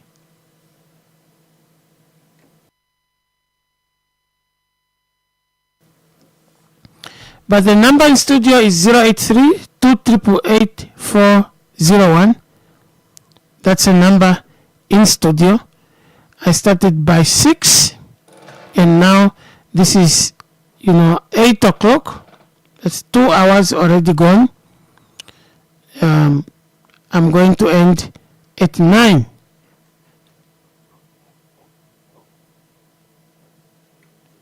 We have ample time to talk and to have a conversation. The monopoly must die. MSMEs must be given the time, the chance to buy and sell their product. But MSMEs must also be educated that it's not just about them, it's also about them improving the quality of their service. So that's what needs to be taught. Yeah, but many markets now are shrinking in the north. Most people are just building bars. Morning. Bom dia. Yes. Como estão? Todos está bem. Tudo bem, situação está bem. So, Tata Franz, good morning, how are you? Morning.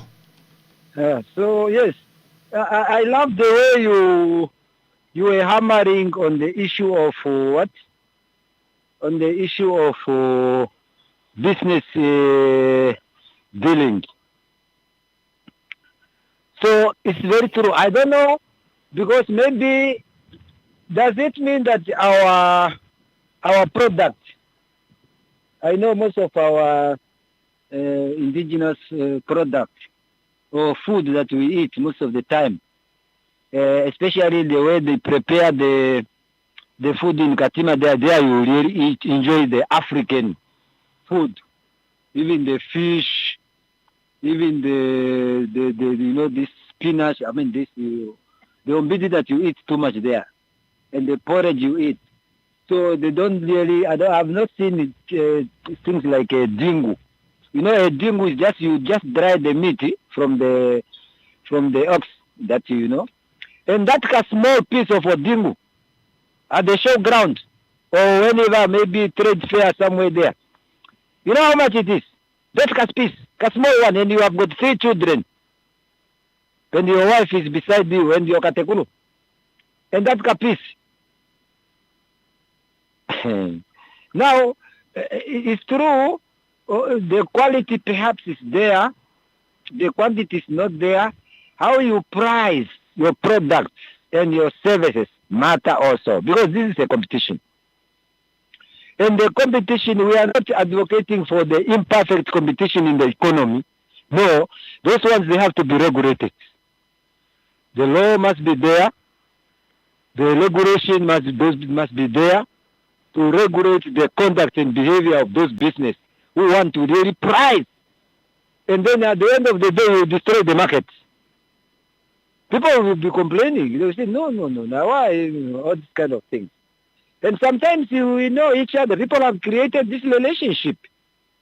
So now if you are in the show center there or wherever and you are selling there and you think it's more expensive and this other one, like you gave an example of the white colleagues there, compatriots, who are selling and doing the same thing. So we seriously need to understand if those things were organic, maybe prepare in an organic manner that you know really can really, build up my student. That's it. But the thing is still expensive and the spices are there. And I don't eat spices, maybe I'll just eat 2, 3. So we seriously need to, I don't know, everybody put his or her own price there, understand? You only compare with these things. So this time now, Tate Kanzeo was one day telling us that, yes, if you are selling your fat cookies $3, you are used to that kind of model. Come with $1. Your fat cookie, and he was giving us an example, he was talking about economy and all these other things. So I think I don't know at that point because here I was only listening to those things and the business and pricing and things like that and the competition and things like that.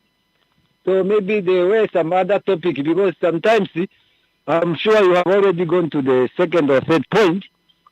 So what was the third point again? Second point and the third one that you are still going to give us a lecture on that one, on those two. Hello? That's France. Oh, sorry. I thought my mic was on. I'm saying I have already covered 3 stories. So, I was talking about the inauguration of the complex at Launa Nafidi and also a sport complex there. Oh, thank you very much. No, this one I have listened to the president and how there was also an interpretation in Portuguese. And I think the president yesterday, even when your colleague came and was giving us the presentations on sports, the one in the evening. So Memenetumbo, Sesle's president, came there and was talking. When he said, one thing that I have learned there, he said that sport is second. I don't know whether he says equivalent or he says second to agriculture in terms of development. In terms of development. I'm not so sure whether I got it correctly when he said it's the equivalent or second. I think he says second to agriculture. And you can see how important agriculture is. And we can also see how much we are neglecting that economic sector, in terms of agriculture. That France, we used to talk about climate change here. And I have done a little bit of climate change during my work time, but I came to learn more about smart agriculture, smart climate, smart agricultural climate change, something.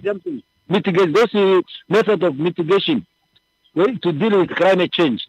And we are now faced with almost drought. Only not about food, the mahango and all these things, but about the water and the grazing of the animals. It's almost not there. So sport is equivalent, it's second to agriculture in terms of importance and priority. So what are we going to do? Maybe she's going to go around and ask those governors who are given the responsibility to construct sports complex in the region. And every sport that is coming there must be really some kind of community kind of activity every day. Whether you have the soccer going on there, the community members will come and play around with those. So let me not finish the time, but I listened to that one. Thank you very much, and I know I will come back for the third one that you were talking about. So Rauna is doing a great job.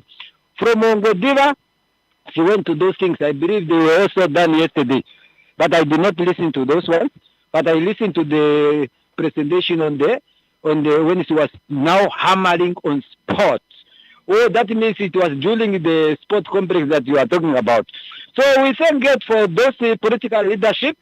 And she was even encouraging, say, people must look at how you advise your children to to go for the careers and all these other things. Because most of the time, parents are the one who are failing the children. So because you have not to gain this one, so you go to VTC because there's nothing we can do with you because go to VTC. So you need to reconsider your thinking, your parents. So thank you very much, Mr. Franz, for the opportunity. God bless you. Thank you. Good. Yeah. So if somebody wants to be in sports, I have a young man here, Hende, whose interest is in sports. And his parents allowed him.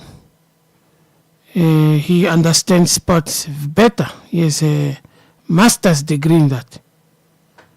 So, and when he's talking about sports, you see, I tried to talk about sport one day and then I made a fool of myself. I made a fool of myself for what I tried to talk about sports.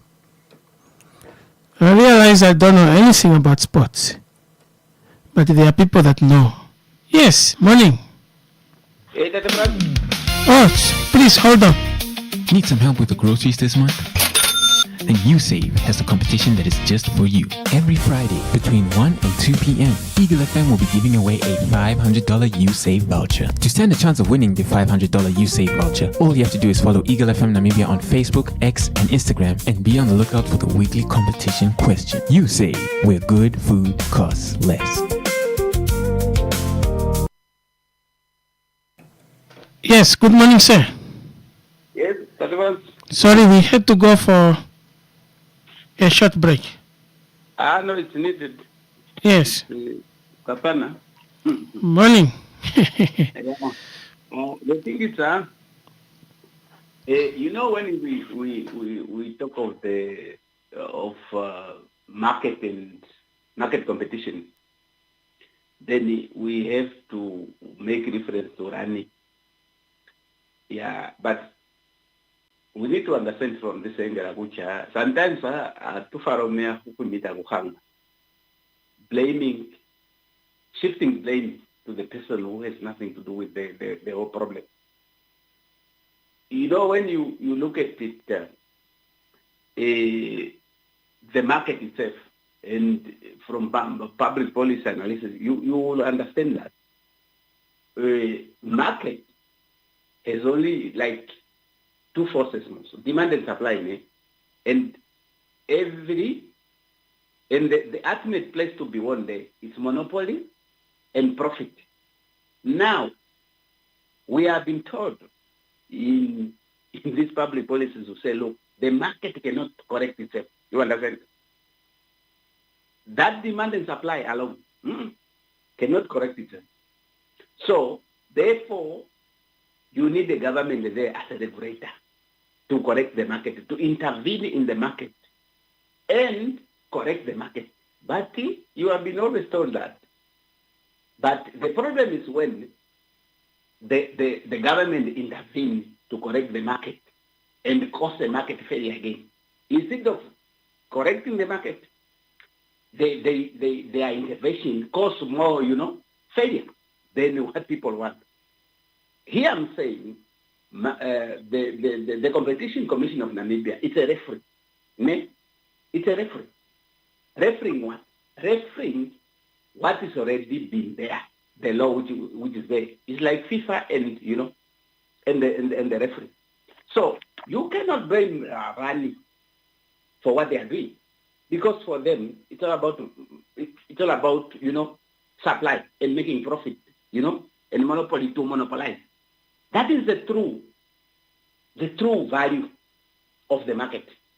Monopoly and demand and profit. So now what the government would have done is an issue of market protectionism because the competition here. Firstly, the best competition that you might have is the competition between foreign and local people.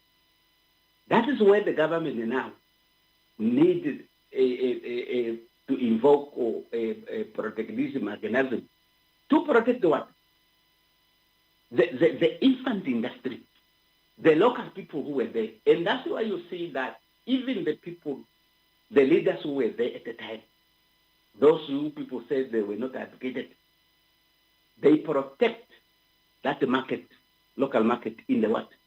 In the north. That's why you see that, Uskongama and Funyu and all of them, that you see, they were surviving. Or those that can afford them. They were surviving, they were making business. Why? Because if a white man was not allowed to do business there, he was not supposed to do business there. And that is where the protectionism mechanism came in. And remember, those things were not there. So that's why I mean, look, there is always time. That's why I said, you cannot blame Rani. Because Rani, they are doing what they are doing because they get protection from the politicians to monopolize and maximize their profit. No, during colonial time, it was not a free market economy. Now it is a free market economy. It was, I don't know how they used to call it, but it was not yet a free market economy. I could just guarantee you something. Just forget about what you call free market economy or something. It's all about demand and supply. That is the bottom line. Those is sugar coating thing. That's the color. That's why you say it's a free market economy. But if it was a free market economy, why do you still have a red light that the livestock and the people and the meat from the northern region is not going in the south beyond the road line? What is that? Is that a free market economy? No, I said we must stop this political. It's a market free. That one is not free market, it's market free. You see? So, I said that we have to stop these political deceptions that we are feeding the public. But the truth is, wherever you are going, whatever you are saying, when we talk of market, economy and market, we only talk two things, demand and supply. You can flame it whatever you want to flame it. It's always like that. But it has to do with monopoly and profit. And profit, these things, they have been born out of what you call greedy. And this is what born colonialism. Because people want to exploit others and exclude others on the line from consumption or from supply. You understand? That's why you see people want the housing, people want land, supply of land is not there. They are not used to it. People want food, but food is not there. So here, don't blame Lani group. You must blame the politicians who are getting money from Rani group, to run their campaign. That's why you see you cannot bite the hand that feeds you. It is impossible like that. So that's why, and you also said, when these people are they are not only getting fund from Lani. We have seen it in their political campaign and their Congress, something. But they might also have shares in that. So that's why they want now, to take ownership of, to monopolize everything.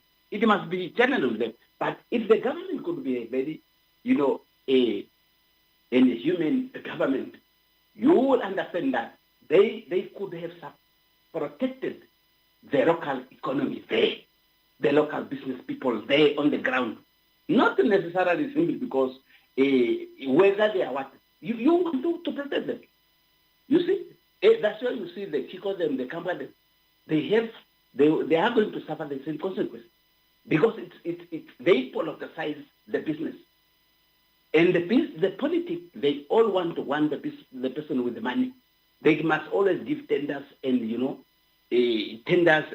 contracts and, they also support the person who will keep them in power. So that is the fundamental problem. Don't blame Inan Farame, don't blame Nani. Blame the politicians who are being paid, who are getting money from Lani to stay in power, so that they can protect Lani, to learn that a monopoly market, and again to maximize their profit at the expense of what? Of those poor ordinary people who have been just paid 800, 1,000 or something, and through even a hiring system, labor system like that. And this is what we fought, and this is what the liberation struggle was all about, to end the exploitations. But the exploitations is there. Let's get to the issue of sport. Let me tell you, I'm always worried when I see the person with the executive power, instead of doing, is going to speak. Now, the person want to remind who? We all know this, that is what the sport can do. So, who doesn't know it? Who does not know that, what he's saying? Who doesn't know it? This word were not supposed to come from a mouth. It could have came from those young people who want to play, who experience it. But it cannot be said by the person, by the president who has the executive power and the state machinery to make things work. Young people and everybody around on the ground there, they want infrastructure. They don't want work. And it must start. We are not really saying sometimes it must be always like those big infrastructure with all those, classes you spot like the way you see it at the commercial level. But you have to make a conducive environment. And you have to promote these people to make sure that they are playing sport. Remember, and we must also, just for 1 second, you will realize that you find a child who just want to become Christian or that, but you're still forcing the child to go to school. But in that school, I'm not saying children must not go to school, but in that school, there is no field, a nice facility that child can realize that dream. Then we are saying it must start at school, because when you see the old structure of the school, it has you go to those, most of the freedom fighters and others, they were in Agustinium. Can't you see what is Agustinium is? That standard of school. The way it is, it has everything. All the sports facilities are there. When you go to school, like for instance, Eros, that way for the white, that one even has a swimming pool and everything. You understand? But this is not what we are doing. We want apparently bigger things. My friend started the school because the problem, even when we have in Windhoek, we realize that the children in Windhoek, especially they have nowhere to play. When they go to school, again, there's no sports facility to play, just to pursue their dreams. And this is where we find it to say, look, we are sitting with a serious problem. But we are victims of speeches. Like the crowd without the note. That's why the problem. We don't want a speech. We want things to be done. We just want to organize ourselves as a society, as a leadership of the country. Everybody involved there. How we are going to promote sport. In Windhoek, there are a lot of stones and something. You just need those graders to level that land, those stones, that land properly, and remove the stones. So that kids, when they are playing, and at the end of the day, these children also, this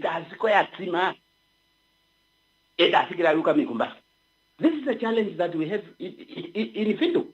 So when the parents ask, every time you are just buying shoes, because then the shoes become worn out, or the how took in the process. But if we have these things, make it proper at the school level, and also in the location where the children are. Yeah, because you realize that sometimes you just want to relax with your, with your children, playing soccer there. Some of us we are so soccer lovers, you understand. But there's no facility, there's nothing. You are forced. That's the way you have to play. And what the mathematics is that? And you just see now the person, this sport is this. No, we don't want your speech. You remind the who. We know it. We know this. You cannot remind us. You will just implementation from you. We want money from you. We want sponsor. We want, to ensure that this structure are there. And let the people organize themselves as a society. Instead of telling people, no, apparently we need to, this sport is this. You were supposed to say, ask people how they want to organize themselves to promote sport at their level.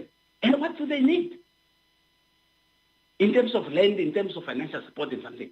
We cannot be here, listen to the president telling, no, sports. No, we don't want to be. We know. All right. We know. We don't want to be told. We know. Everybody knows. Okay. Okay. Thank you very much, sir. That's, of course, we say no speeches. No, the president must act, must command implementation. But the president was inaugurating a sport facility. So at the inauguration of a sport facility, you can do nothing but speak because you are inaugurating. You are not, this is an inauguration of a sports facility. So there. Limonene akololo internet yendelela toitulirwa moshali.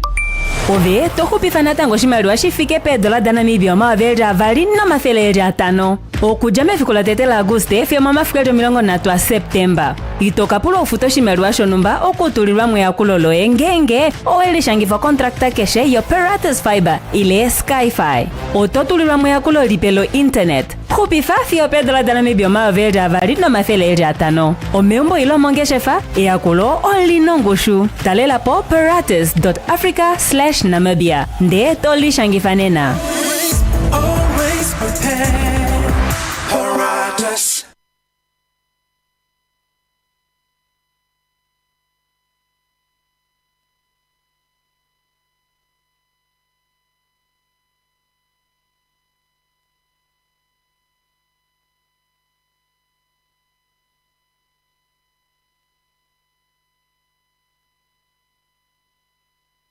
My friend, why do you seem so worried?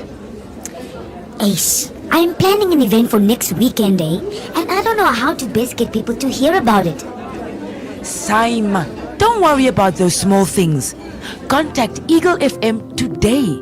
Eagle FM has a dedicated team that can travel anywhere countrywide to broadcast live at any event, such as a promotion, organizational launch, anniversary, wedding, funeral, political or traditional and church events, and basically any event that you wish to broadcast on a national level.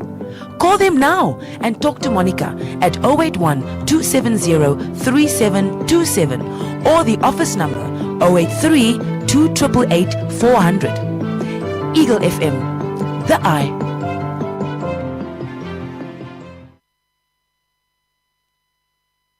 All right, so at the inauguration, when you are speaking, because you are now opening, you need a speech.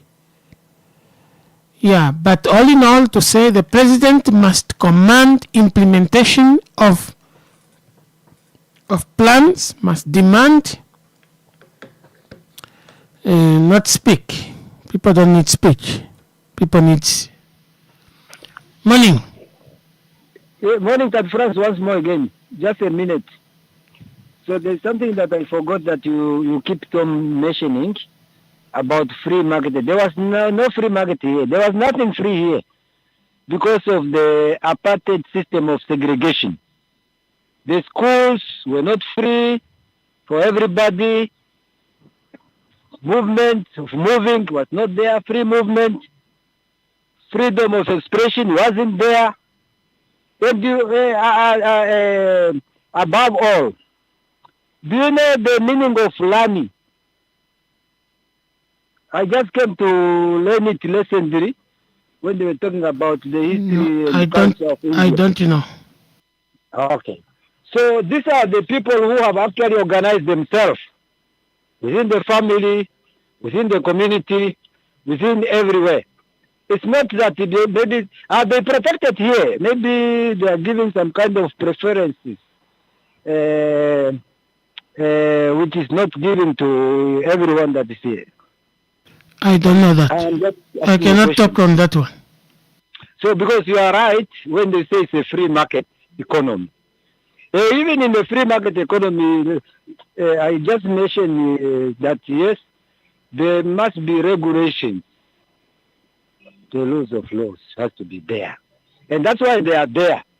And they always restrict this one, they always allow this one, they are actually giving you an opportunity to organize yourself and do within the family. It's not, I don't think it's, that's why, of course, our infant industry, that one is obvious. Our infant industries and the businesses that are there, you might not even come and say, no, please don't put up your business here. No. That's not what you are going to say. Because otherwise you will go against the law of humanity. Not even your constitution. So the free market wasn't there. Well, what we are saying now, people are now competing and a lot of companies are emerging from the market. So what we need to do now, those speech, when you are talking like this, I'm sure 2 or 3 people will learn something, isn't it? And that's a gathering. And that's the only way you can disseminate, just like a classroom. But this one is not structure, formal structures. It's an informal kind of, where you really need to educate people on the opportunities that are emerging in the market. Where are you going to give them? Kumbengo kuveri. So there was nothing free here. All right. Thank you very I much. still want to know that. Okay. 08328888401. That is the number.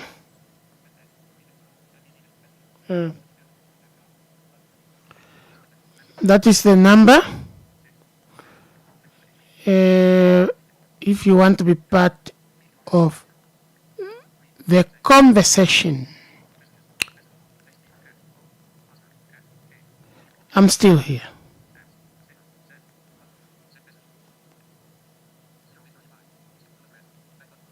I am still around. So yeah, free market economy, whether that is a political sugar coating or not, that's up to you to judge. Morning. Yes, morning, France. How are you? Good. How are you? I'm okay, my brother. Yeah. France, there's my customer complaining also a bit about your program. Mm. They are saying maybe when you are starting at 6, at least 7, you can open up a line, maybe even for 30 minutes. They Oh. are saying that time when they are going to their To, office, they also want to. They also want to participate. yeah, they want to participate. Okay. Yeah. Okay. Anyway, when it comes to competition, It's point taken. You know, some of us. I was raised as a bazooka. yeah. When we started doing this thing, we could speak for 4 hours. Yeah. So I'm used to that. I'm used to that. You cannot teach the old dog new tricks. No. So I'm the old dog now here. Oh, I understand now. Yeah. I know. But I will try. I'll try by all means to remember that. Okay. Yes. Tomorrow I'll open the lines at least twice. All right. Yes. That point is taken. Okay, thank you very much. Master Franz, the thing is that when you see when we come to our topic like a competition, yes, competition is good in business, but not to the extent of you cannot protect the infants. You know why the buffalo are working in the squad? I don't know how to call it. That in the group. Yeah. Because those male ones, they need to protect the young ones. But you cannot just tell me, Namibia, because it's a free market, anybody who has been in the business for more than 100 years, he can just come to Namibia to compete with Namibian people who are just even getting money from the government to start business. It doesn't work like that. Now I'm a taxi driver, but You want to tell me that an experienced lion should not enter a forest no, to hunt the antelopes? But there must be like a condition. No, there's no condition in money in making money, my brother. I understand that, but you see, when we put in If there is any brutal environment, it's business. yeah, exactly. Business is brutal. It doesn't care whether there is no. You cannot even use your disability in business. Not at all. No, you leave your disability at home. If you want money, you forget your disability. But you know, It's a ruthless environment. very much. And but if you are not careful enough, you'll kill your own business, like what is happening to Olani Group now. Remember one thing that now even the supplier, they are even saying, no, we don't have a stock, but they have. It's for Lani Group. We started wrong. That business doesn't work like that. Everybody, even I'm taking one item, it's enough for me. But that is how you treat us, you guys. Also, on the 20th, on the 30th, you frown at us when we are telling you we are going to Ochomise. But on the 15th day, you want to climb the pavement. Hey. You even you are scratching your, I'm scratching your head. You want to drive even above the wall to just get the person from inside the house. That's how it is. Yeah, but as far as that's what you can understand, because now, remember, it's only like the pay is only lasting for 2 days or 3 days in Windhoek now. Those days, even 25, you can see that yes, people are moving, but hey, now, you only wait until in the 50. So you can see that somebody's even having plastic to take telling you up to the house. So you have to use that strategy. How can you tell me from Mukrumo to Havana, where I have people who come from even to Olympia, Petrov, nearby? It's a strategy. That's why I'm saying we need to be careful when we are talking about, like, okay, it's a free market, but we are allowing everybody just to come without a string attached. We might end up destroying our own business. Remember, some of those companies to grow is because they've been protected by their government and community. People, even now, you see those big companies. It's not only that they start somewhere, they always start small. And now for them to grow is because they're given a good atmosphere to operate. Just imagine now when I'm talking to you. I'm saying now I have a cousin who was doing what? A done IT. Now he's repairing his cell phone and the laptop and so on. Next to the Indian way is supplying to get cover and also everything about it, you have to go and buy from that Indian. And the Indian also, again, is doing the same business. You see now. It's what I'm telling you, it's very brutal because now, remember, if you are cheap, everybody will come. Obviously, everybody wants to save his money, isn't it, as a customer? I have to go there because it's cheap. And now you cannot tell me because I have to rely on a Namibian to buy because it's a Namibian person. No, business doesn't work like that. And that's the problem I'm saying. If an Indian is a supplier, he must just remain a supplier. You cannot tell me you come doing the same thing which I'm doing and you are the one who are supplying me the item. My friend, if people are allowed to change the agenda, why don't you want to allow the business to change their thing? If people can change the agenda. So it's overnight. It's overnight business. It is transitions. The people change the agenda. Anytime. No, I think really, we need to come up with something really. Okay, let us go to Elana Fidi. I'm so happy because I even been spoken about it. That no, Elana Fidi, you are losing a lot of money for accommodation to go and play in your Shana. Just imagine how much, and the people even to fill up their Mongola to go to what? That every time. Instead of going, even those men who are having fat cake and kapana, they will be able to benefit because the people will be there the whole day. And they remember, only when they're talking about it's only 2,000 capacity. But I'm sure they can do that more and more. Maybe to increase up to the 10,000 capacity seat. Because 2,000 is too small. And the problem also the parking, which I'm seeing in the round of it. The public parking will be a problem also. Because the place is too small. But that is a starting point. I like it that way. Because at the moment now, they can able to, even the money we've been generating in the world, in Wangwene alone, not taking your money to Oshakati every time, which is that's only contributing to Oshakati people. But this is money which is supposed to take it. At least you can use something else. Even you can come, next time you can come up with a pack even. But really, the land of it is really, I'm sure they are working. They are even better than they are even taking over on Tangwa. Seriously.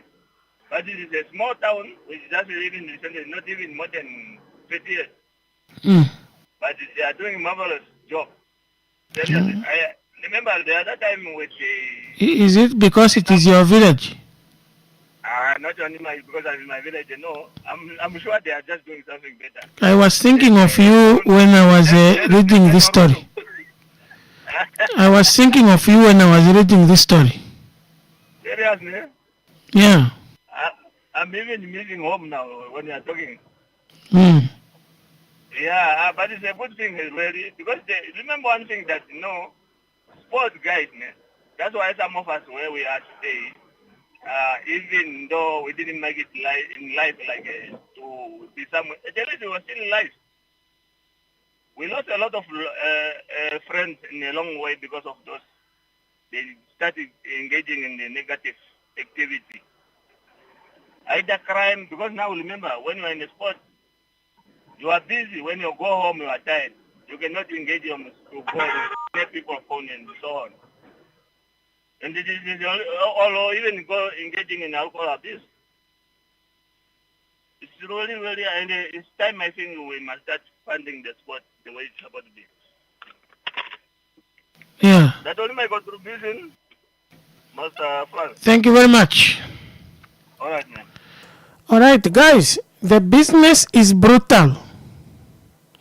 If you think you must be allowed to do business because you are a woman, because you are what, you guys don't understand. Those things of women, of people with disability, what, those things don't work. They don't exist in reality. If you want to face reality, forget about your gender and your condition and take it on head on. If not, you will be lunch. So, it is either you are on the table, it's either you are the venue or the menu. So it is either you are the venue. There is no neutrality in reality. There is nothing even called, solidarity in business. And say, okay, let's just help him. No, it doesn't work like. I understood it when I tried it.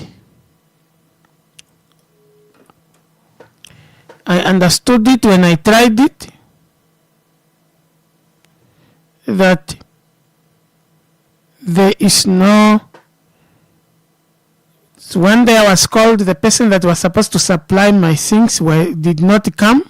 I had to go there myself. I had to go to buy stuff myself. Yeah. So there is, if you think you must be allowed to do business because you are a woman or you are a person with disability, you are not yet in our world. Our world is very brutal. So, our world is very brutal. That is the only brutality that I want you to have. Learn to take life by its horns. take it by its horns. Otherwise, if we are doing foul cry every time we are doing foul cry, you want sympathy from whom? There is no sympathy in business. Improve your services, and because it's about customer, and customers are there for convenience. They don't care whether you are a Namibian or you are not a Namibian. They don't care about that. They don't care about that. They only care about their convenience. Is it cheap? Is it good? Is it nice? Is it quick service? Quick, good service? Yes. You say yes or no? Okay, if it's no, we go to the next person. So, it's the same. When you're a musician, you are what? Your own family members may not even like your music. It's not, it's not, you see. But when you win a trophy, the same family member that don't even listen to your music, they will come to ask for money from you. That's how it is. That's how life is. So, you are a musician or an artist, people don't even use you. They go to other people, they are playing other people's music, they are supporting other people, they are buying other people's product. But once they see that you are well off, they will put you on Facebook, on WhatsApp group for family contribution funerals. But why are you not going to ask for money contribution from the people, where you spend your money? And if you do that, you are considered to be rude. But you are not supporting the person, and you want to hear they have succeeded, and you want to demand they contribute. Contribute with which money? So, but that's how brutal life is. That's how brutal life is. So, MSM is, micro, small, medium enterprise. Look, it's about improving quality. It's about improving the quality of products, improving the quality of service that you provide. That's key in making money. Otherwise, you will continue crying. You will continue crying.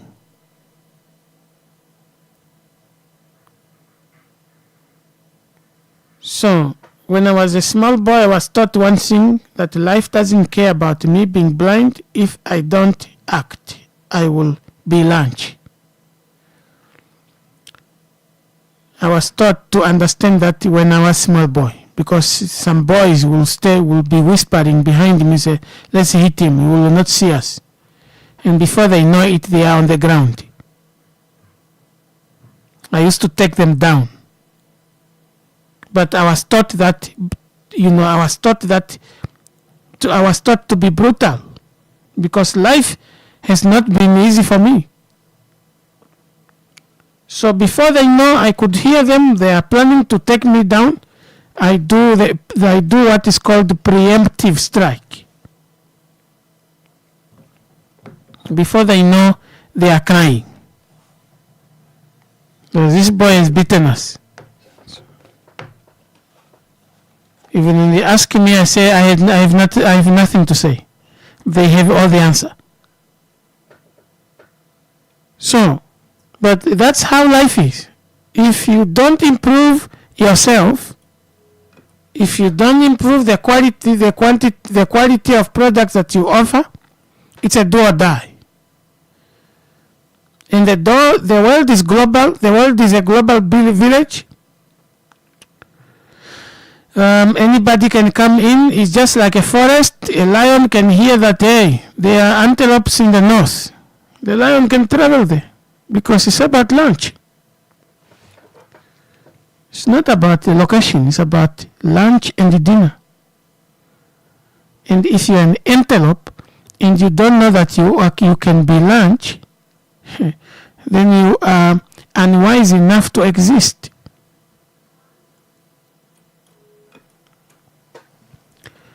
Whether you are a blind giraffe, you need to know that this movement is not of a giraffe, is of something else. So that's how life is. And a lion, if lion will hear that there is a blind giraffe somewhere, that blind giraffe will be a target, because that's easy work.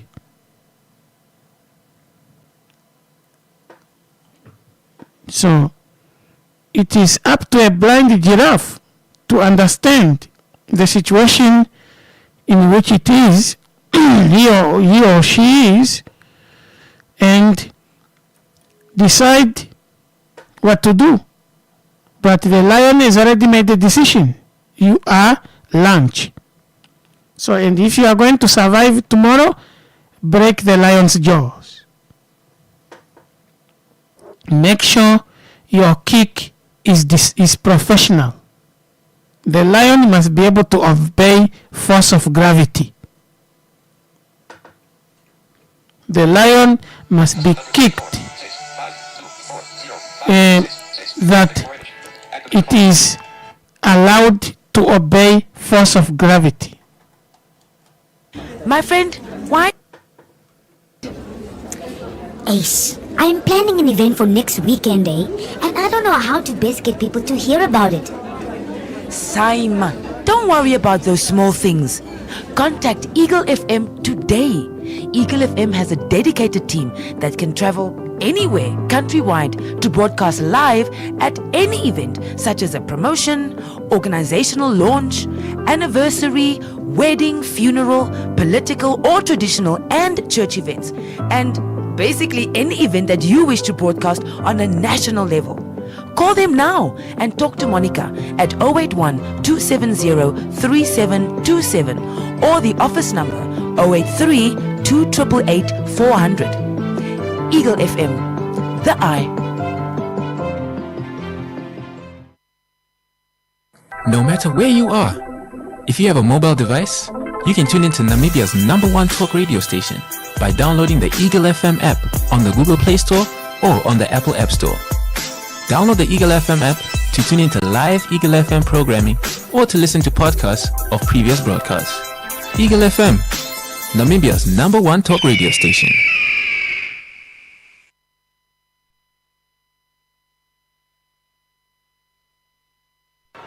Yemba komplikinyo la wela mama ke okamatiko ka pofi kwanu. Ho ho ho. Aye, umaliri. Opaife o programa ko famasha. Oyo aitame ke pefimberi ili mama ke mbalangaja. Eagle FM, the eye. All right, so in conclusion, we have to say that doing business is a brutal decision that one takes because you don't know whether you're going to win. And if you want to keep winning, that means you keep breaking somebody's jaws. Just like for a giraffe to keep surviving is because lions keep losing their jaws and they must keep obeying the laws of force gravity. The laws of force of gravity. Because one kick, the lion goes up, you'll be airborne. One kick, the lion will be airborne. And that means the lion has obeyed one force, the force of gravity. And that is no guarantee that you are safe. It just means you are just safe for that moment. So if for you as a giraffe if you want to continue surviving, you have to keep kicking. Because a lion is a hunter. And it is in its instinct to look at a hippo and say, this is a big lunch. Let me try it. Just to go and be airborne and hit himself in a tree, break its jaws, injury, and death. So there is no guarantee that the lion there's also no guarantee that the lion will eat lunch today in Etosha. There's no such guarantee, because otherwise it might find itself at the tip of one of the buffalo's horns. So that's how brutal life is. That's how brutal business is. And you always have to come with mechanisms, even if it takes you to come up with a monopoly and to come up with mechanisms to kill other businesses for you to survive. That's a brutal business decision. So if you don't want to die, you need to know that you need to improve your quality or your quantity or quality of services. You need to be the customer's love. Otherwise, people will go where they will buy in bulk and they buy cheaper, and they don't care about the nationality of the business. They only care about the products. If we say, why are you not supporting local? They will tell you local is expensive. Because local businesses, sometimes you also don't know how to do pricing. You don't know how to price. You want to make $1 million in a go. You don't have long term. You're not strategic. You are tactical. So, and if you are tactical, you are not always victorious. Because you need strategy. Business is not just about making money today. It's about tomorrow. So, and if you don't have tomorrow in your mind, you only have today, you lose. You might gain today, but tomorrow you have lost. Because somebody is going to tell the other, and the other person is going to tell the other, those guys are expensive, the cheap place is there. It's where customers talk. And they refer each other to those shops. So it's up to MSMEs to improve, to understand cost, to understand pricing. So, and then you understand quality, you understand good service, and then voila, you might be the next monopoly. If not, you are the menu. All right.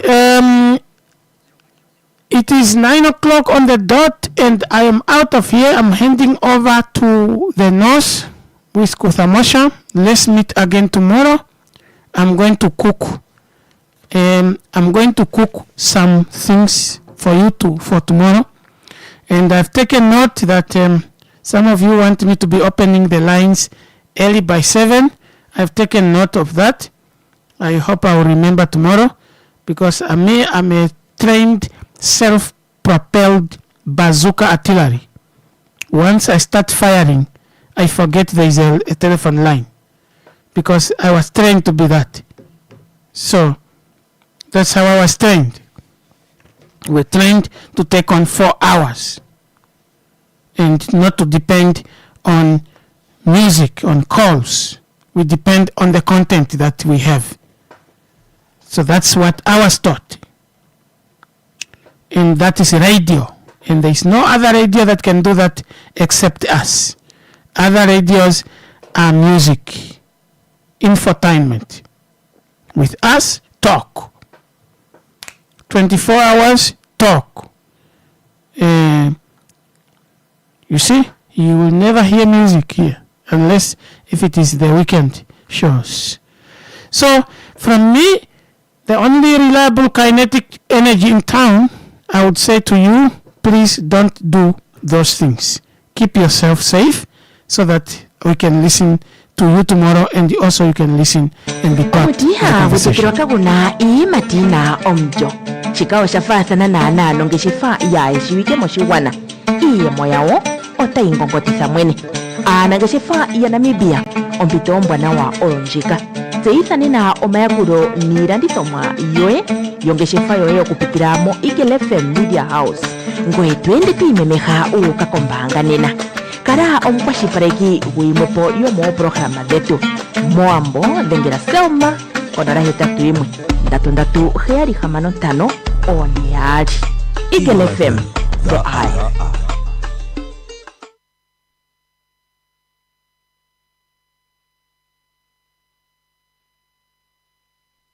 omutiha gutekirwa kaguna iimatina omulyo chikawo shafaathana naana ngeshefa yaye shiwike moshigwana iiyemo yawo otayingongotitha mwene aanangeshefa ya Namibia ompito ombwanawa oyo ndjika tseyitha nena omayakulo niilandithomwa yoye yongeshefa yoye okupitila mo Eagle FM Media House ngoye twende twiimemeha uuka kombaanga nena kala omukwashilipaleki gwiimwepo yomooprograma dhetu moambo dhengela Selma konola 81 3375 oneyali Eagle FM the eye.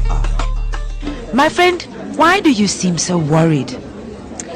Ace, I'm planning an event for next weekend. Natupandure tate FRANS wetu pembako ngashinga uliri mamakia na Rwanda kudira kondangwa shini mishimvura o programa tuna okufamosha oyo itame kepongoi no mopaifenga ai motuli no taterera tumpemo natupopifeo valeria veshependo dayoroka atupomune novo tatondoka no shirongo moivilo marandifiro kutalera po shiwana no kufikifa matumwala ko shiwana penya atutongwe trade fair atutongo mapatururo oparevo matanganga shani ngwako era ona fidi ai atumpandoro nene no kutara moipindi yangwe divamo ai anotara ndifamo shiri ya no shimata shende nao omona shomo hatukala rushe o elalakano kuyanja shotashinyengemo ya no kutara ngane kucha ai mutu oyo shimoshukana na peni o atutare natango mana ngeshefa opedu obatara ndifa ila ndifomo aito yo moshirongo oyo tainano bat nukuja konje tahitike shomwe tiamotara difea akarunene ahala oila ndifomo ayo moshirongo mavando ikundu utwishino maka no marodugija no moya dinima ote iliwane nyandi do makorwa ai diote aje ilongo tatu ndokalela lela kucha ai ini mafi mana mwanga mwana mibiase ini maatu endipo ikatushika mwiru mara mboli eliko lela la tara penya na penya otwapumbwa kukara tutaro ini mai otwapumbwa arushe kuambulapo ini maetu ano shiwana inatujeipo nandopo shenoho na tukareni ovanu atusapota faneni anu vapu hatunyengwe yo kusapota fana okuyambidida momikaro keshe odo data peta pona bengeshe fadetu kucha ngeno natu tarengane na natuke kwa umongura natuke kwa watu tongo oipindi yo modoropa yangwe diwa oyo ili ipsa kidira no kukara anu tavea pwamwe natango no kuyanja osho shiri monjira o ndiwete kucha natango o tokola yo kutara nena tukatara kwa kwetu ove na ule maoshipa osho watufana kucha arubino ya o kucha omashongwe elipi mutwe batalela no kutara kucha vovene omo amonongo mowa no oshikosho ashakene ke mukukara mwenyo kwabo ngeno ko mashongo pangarafano panaicha ngeno pauno o shenanela onena tukakaramo nakatauka kondo atukakaramo hano na noa matio kone kwaya ngone atukakaramo nae o kuli elion na ulema oshipa osho atufana arubino no monena teke tupamushiapu inojapo nande mpulakeni o natango atuale leo maekeleko po umbola tate ngina mwami o putupusha po kulio nshikingalo o hakara komba eno kwe ashike kwali kuperforma po ngapo twakundana ngundana yongela kucha ai po tufiabo moshiponga shedipayo ano oshima shi difana ishiri ano kwa inda taina no konima mwenyo wato khulifu hapo ano natuyekeleke ponga na ngonda peshopo ai karunga nempengono yenen kaleke no shisho o ndiwete kuchanena manga inatumana pufimbono kuli natuyemo programa yetu ndati kucha iliko ndambwa shini meshimvura ilime uliko la naruvanda shirongo sha mengera antongo dia furula shatukara tulikombia shetuliko ruko shatwe erikoni pombi furuke tushivetulie ano pefimbo ilo kuja pongoi finlongo na imwe ina mujapo nande apulakeni betu okukala tulieni nokukala twatareni kucha watu nkongereshike unyunyu no mouju ouna omashongo oune kanifolo ilonga ouno maikufe mwenyo ouno malidipayo taningirwa banu ouno ikurumanene tainingwa oyo tainingwa ilonuke shefiku osho washikalanana shalula ngene ya kwetu tutale ni takucha ongarwei tunakuyukifeni peni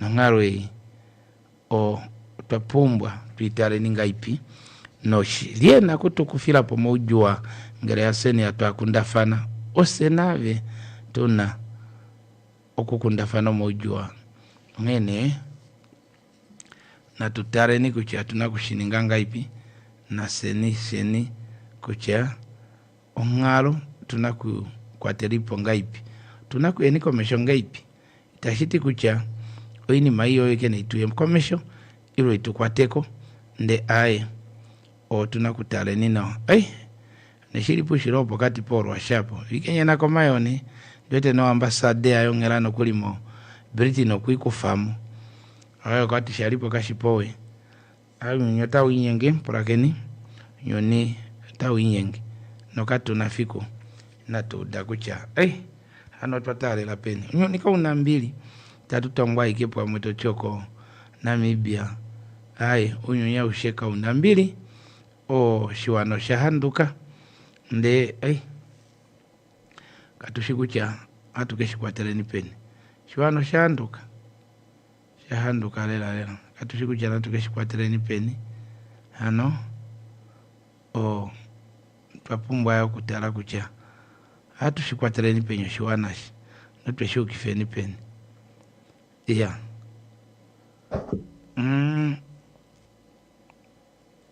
Rajongo dietu hatukiyanja unatwaima mu programa opo hatukayamu na kutara kucha hatushende ngaipi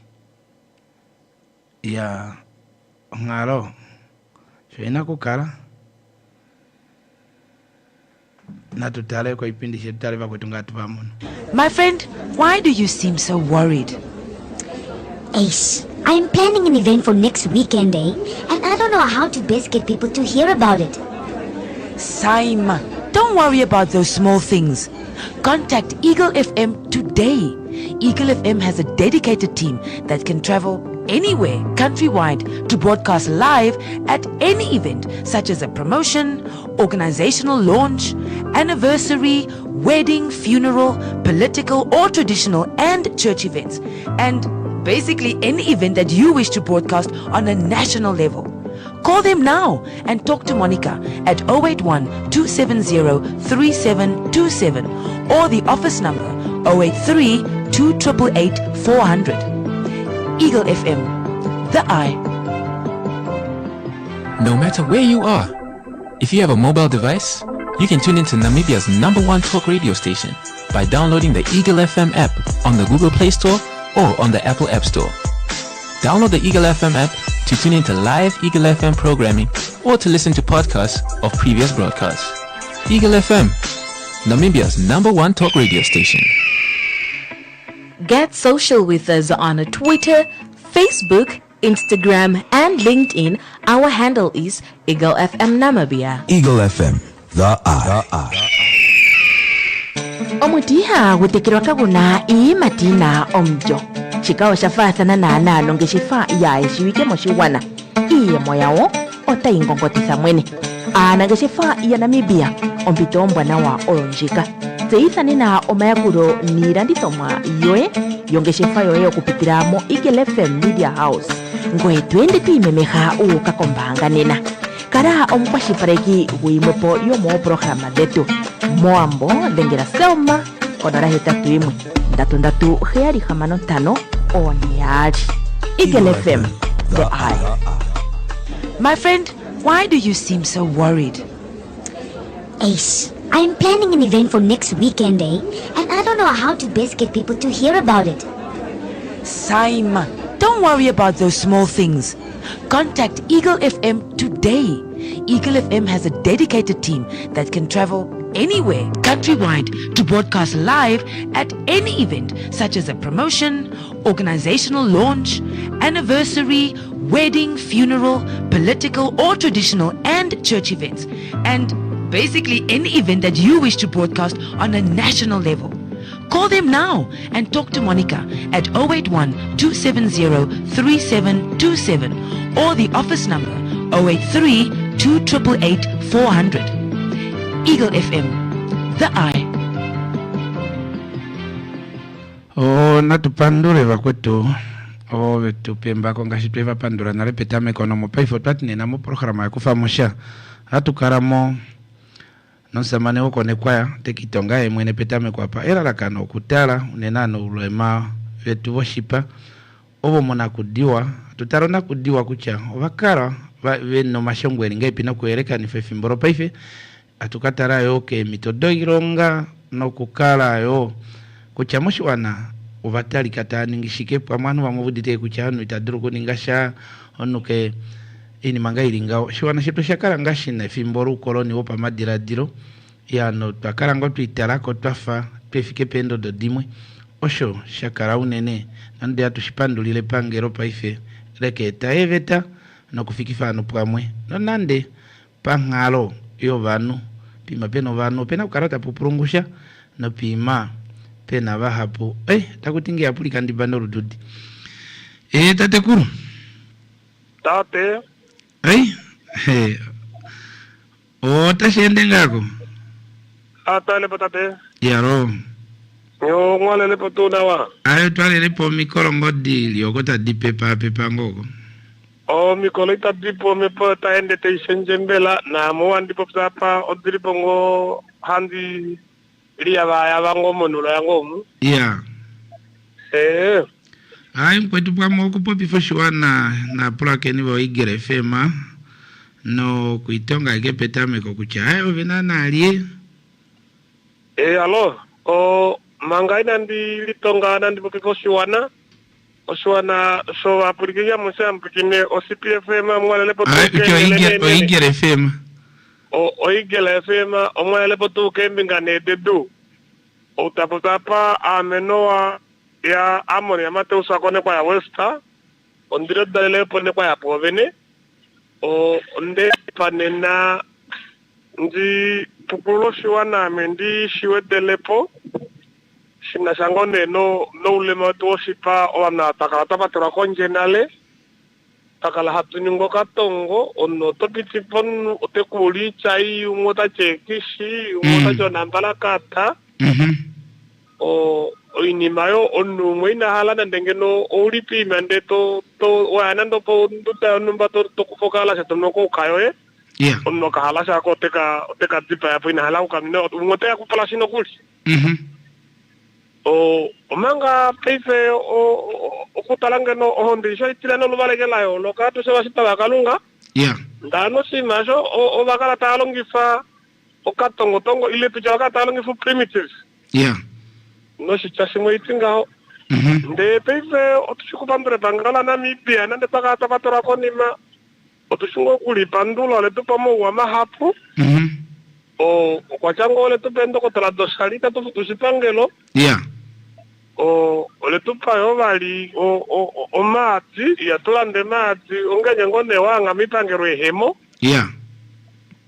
ole tupayo bali okahupirima ketoko openjela aturi kwa feleo nayo hatu pandulayo ehangano no sinasila natango no association na ole tupayo o mambale